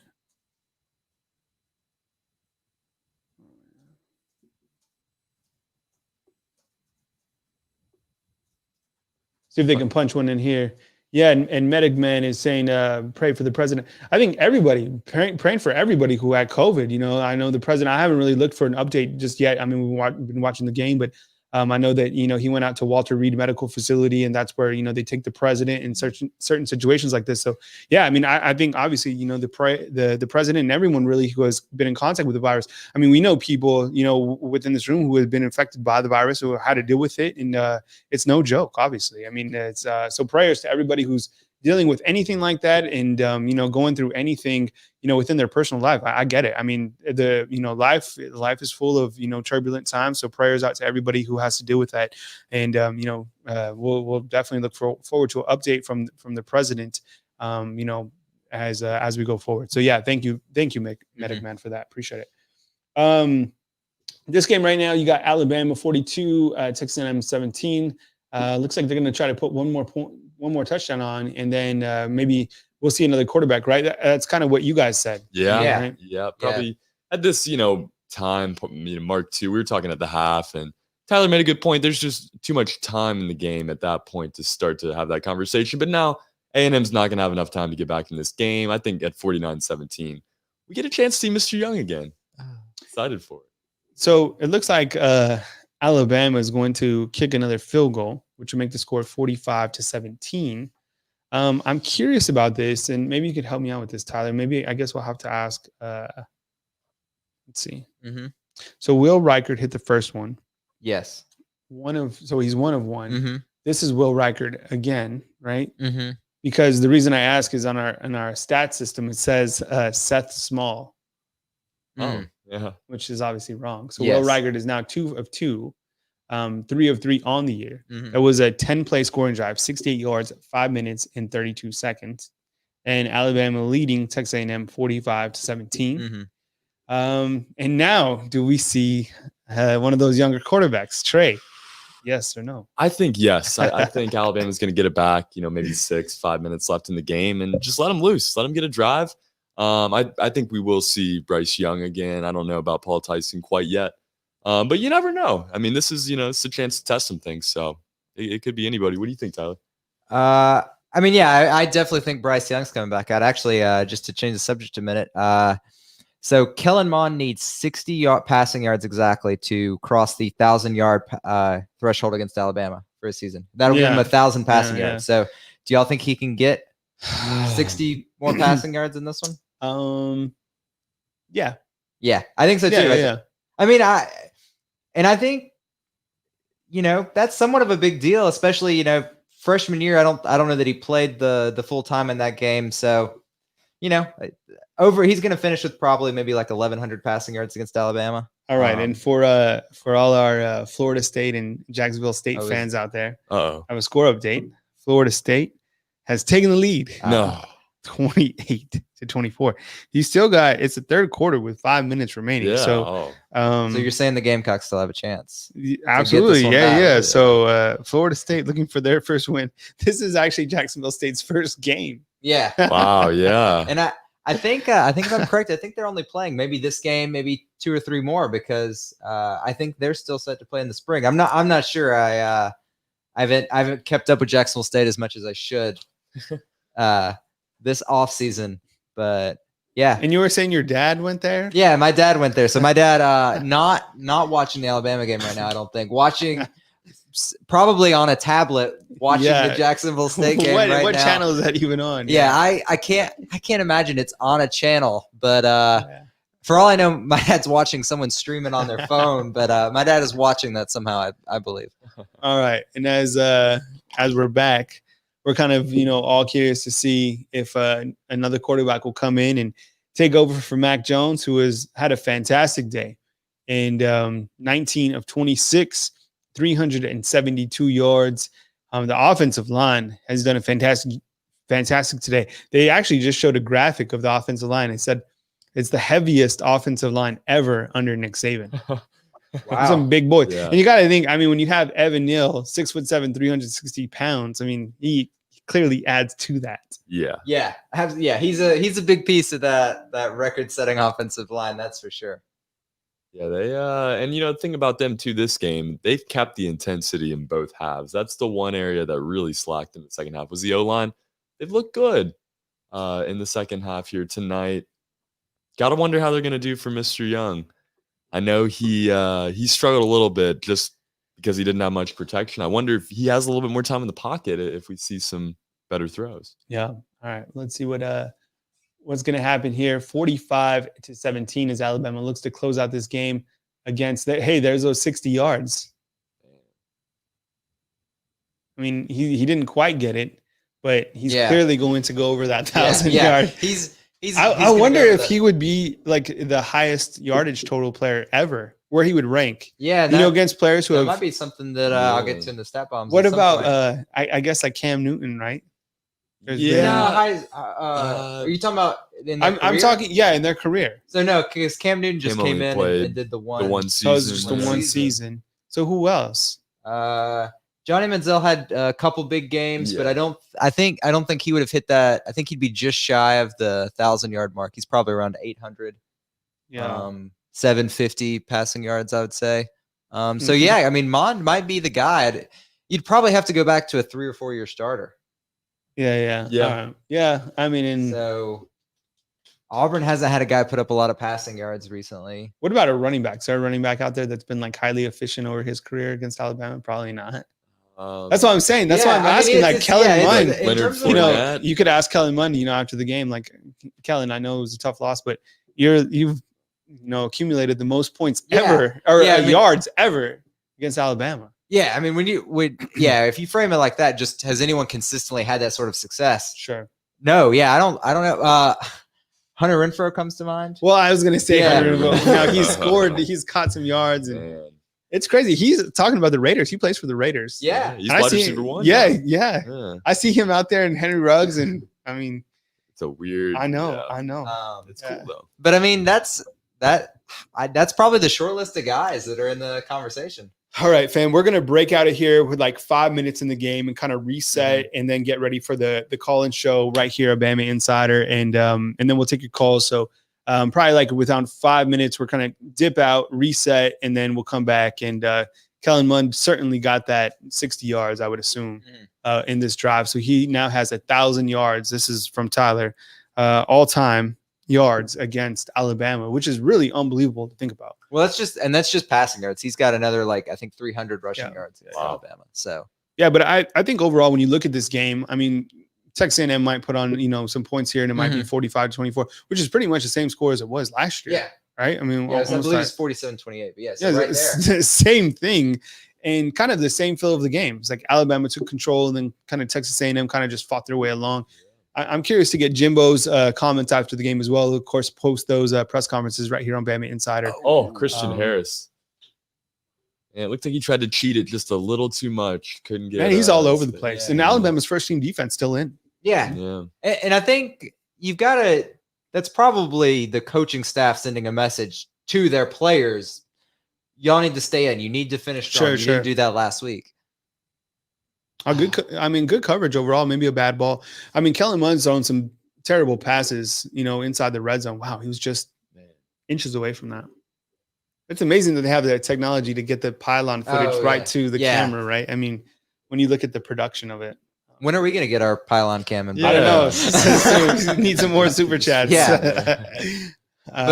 And Oh, great wow. Patrick play. Surtain. Yeah. Good defense. I just want to make sure that we're prioritizing, though. We're going to do Jersey Mike's with this, super chat. Yeah. Is going to Jersey Mike's, and then we're going to get a pylon cam down there in Bryant Denny. Yeah. And we'll pipe that in for y'all. Jersey Mike's first and foremost, though. That's key. Yeah. Look at that. Yeah. That was good coverage. I don't think he got to the ball, but I mean, he was in great position. Yeah, That's what you want to do as a defensive back. Yeah. You don't want to pull him with that left hand, Mhm. and you want to make a play. Yeah, on and with the right. Yeah, and if that ball had been where Kellen Mond should have put it, he would have had he would have broke that up. So that's all he can do. Yeah, fam. And thank you so much for everyone watching. We're probably going to break out with like 5 minutes. We're going to see if a new quarterback comes in, and then reset, start a new show for our call-in show. We'll take your calls, and we'll have a great time. I want to get your observations for this game. I'm sure, a lot's going to be about Mac Jones. And is he one of the best quarterbacks, not only in SEC, but in the country? It certainly looks like it from his performance tonight. Najee Harris with you kind of look at the stats. 12. Robinson leads the team in rushing, if you can believe that. He has 8 carries for 44 yards. So the two still don't have 100 yards combined. Jalen Waddle has a run for 3 yards. And receiving wise, looks like Devontae Smith has 6 receptions, most receptions.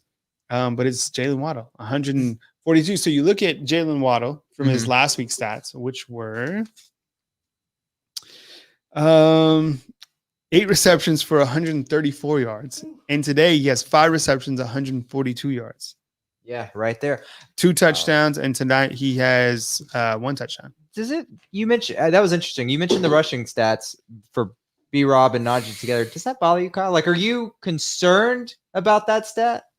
Yeah, absolutely. I mean, this running game's trash.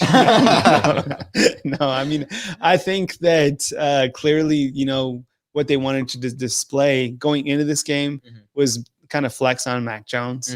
I mean, I think we should all learn from that tunnel video that they did, right? Yeah. That was kind of like telling everybody, like, this is our guy. And they want people to know that he is their guy.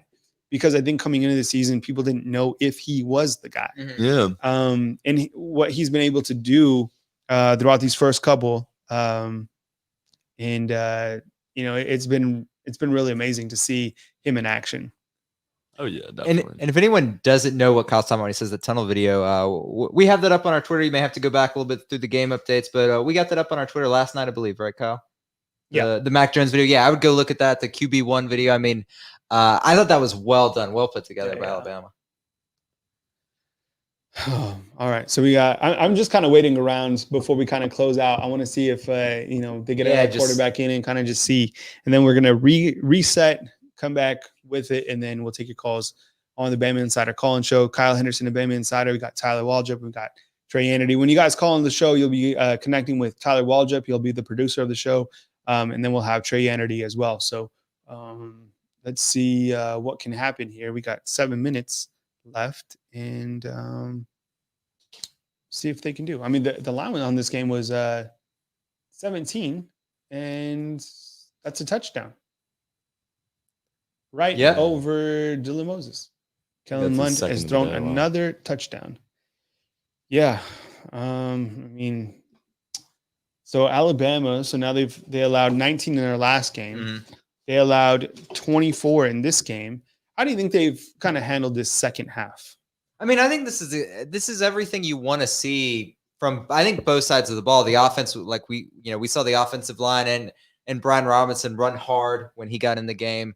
We saw the defense, they gave up that touchdown, but I think, we've seen what Kellen Mond can do. Kellen Mond, he's going to have those bad passes that we saw early, and then he's going to have some great ones. And when you have a guy that can make those plays, you're not going to shut him down for the whole game.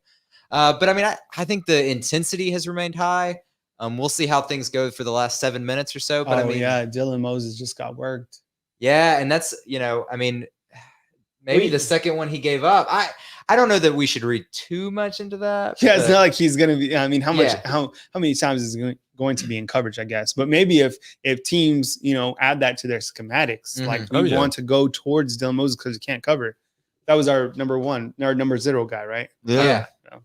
So something to think about, but I don't know that it says anything about Dylan Moses. Now, I think you're right. If other teams start picking on him and then that becomes a trend, like every week we see someone throw a touchdown over Dylan Moses, then, we start to wonder, is there something wrong with Moses or the way the scheme is working? But I mean, to go back to the second half, I think this is everything you want to see. I mean, I think everything you want to see from the offense, everything you want to see from the defense, even though they gave up that score.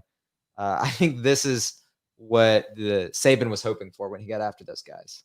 Yeah, definitely. I mean, this is just, I think Alabama playing a complete game. We didn't see that last week. We still have 7 minutes left in the game. And, the defense has been maybe letting off the gas a little bit, but this was a complete game from Alabama. Offensively, of course, everybody dominated all the way around. We really didn't see any drops today. We could have gotten more out of the run game, of course, but they got in the end zone for Alabama today. I thought, the defense did a great job of containing Kellen Mond, especially on the run. Mm-hmm.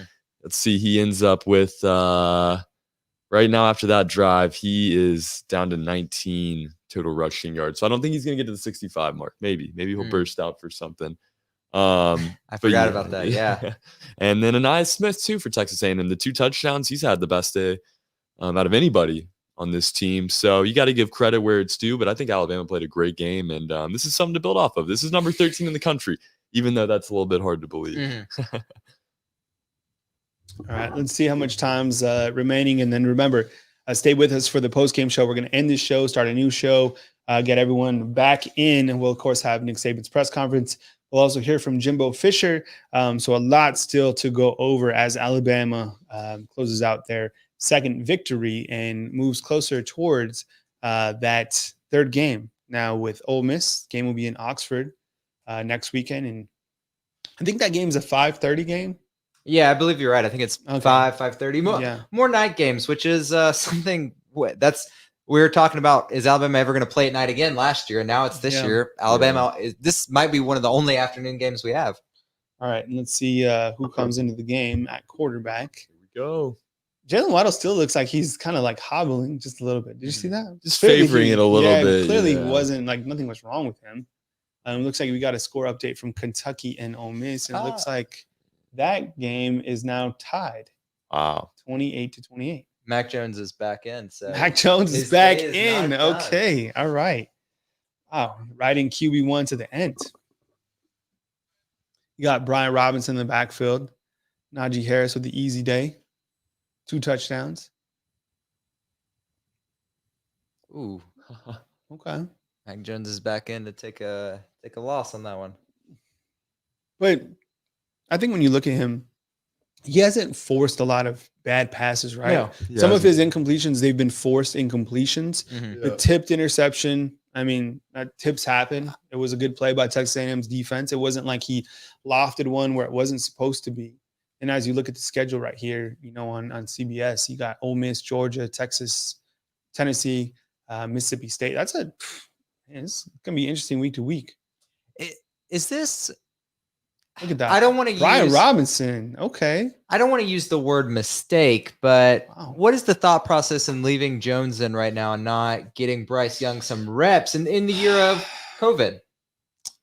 I mean, I don't know. I have no idea. I mean, I guess on one point, I'm like, maybe you should get him in because you need the rep. More of the reps, the better. And how many more times you're going to be up by this? I don't know. Is Alabama going to do this to every opponent? I have no idea. Maybe it's a message to where they still don't feel comfortable putting him in. Mm-hmm. I mean, I don't think that's it. I don't know. It's just, I think we were talking about it before the game kicked off. I think we all saw the alerts on ESPN. Bryce Young. He's like looking down. Yep, Bryce. Yeah, we see Bryce Young on the screen, kind of looking like he's like, when am I going to get to go in? I think we saw though, Cam Newton, he can't play in the Patriots game this week, and they have to turn to their backup. Sure. So I mean, what if for some reason Alabama needs Bryce Young? Well, I mean, when things are going so well and Mac Jones is just feeling it, I mean, just sit back and enjoy it. Because it's a touchdown. How about that? Oh my goodness. John Mechie. Get you some. When does Mechie's Heisman campaign start? Wow. John Mechie, 5 receptions, 181 yards. Wow. Oh my goodness. Look at this. I mean, he's just open. Inside. Oh, come on. Look at the separation he created with that. Look, and he looks back and he's like, nope. In stride. You Look at the stats, all right? 20 of 27 passing, Mac Jones. 435 yards. 4 touchdowns. Oh my goodness. I mean, 435 yards. Alabama has 539 yards of offense. Fam, I mean, are you not sold? I mean, this guy is clearly ready to go. Hey, we're gonna end our watch party right now. You guys party on with Alabama's second victory of the season. We'll be back with the call-in show immediately after the game. Kyle Henderson, Tyler Waldrop, and Trey Yanity. Thanks for joining us right here. Catch you guys in about 10 minutes after this game ends right here on the YouTube channel. So immediately, right on the show. Kevin, we'll be right back, man. We're going to just start a new stream, man. We got to get fresh. We got to get ready to go. We'll catch you guys back in just a few minutes right here on Bama Insider. These guys are rolling, and Bama continues to cruise. So we will catch up with you guys soon right here on the watch party. Alabama leading right now in big fashion, 52-24. Only 5 minutes remain. I mean, these guys are putting it away. We will catch up with you soon right here on the call-in show. So hang tight, go get something to drink, get a snack, come back, and then we'll talk about this game. We're going to talk about Mac Jones. We're going to talk about his Heisman campaign. We're going to talk about so much more coming up in just a few minutes on the call-in show. And it'll be fun. So catch you guys in a few minutes. Thanks for joining me right now. We'll be back in just a few minutes. So hang tight and look for the new notification to drop here soon. Hit the subscribe button, thumbs up button, and we'll catch you guys very soon, in just a few minutes.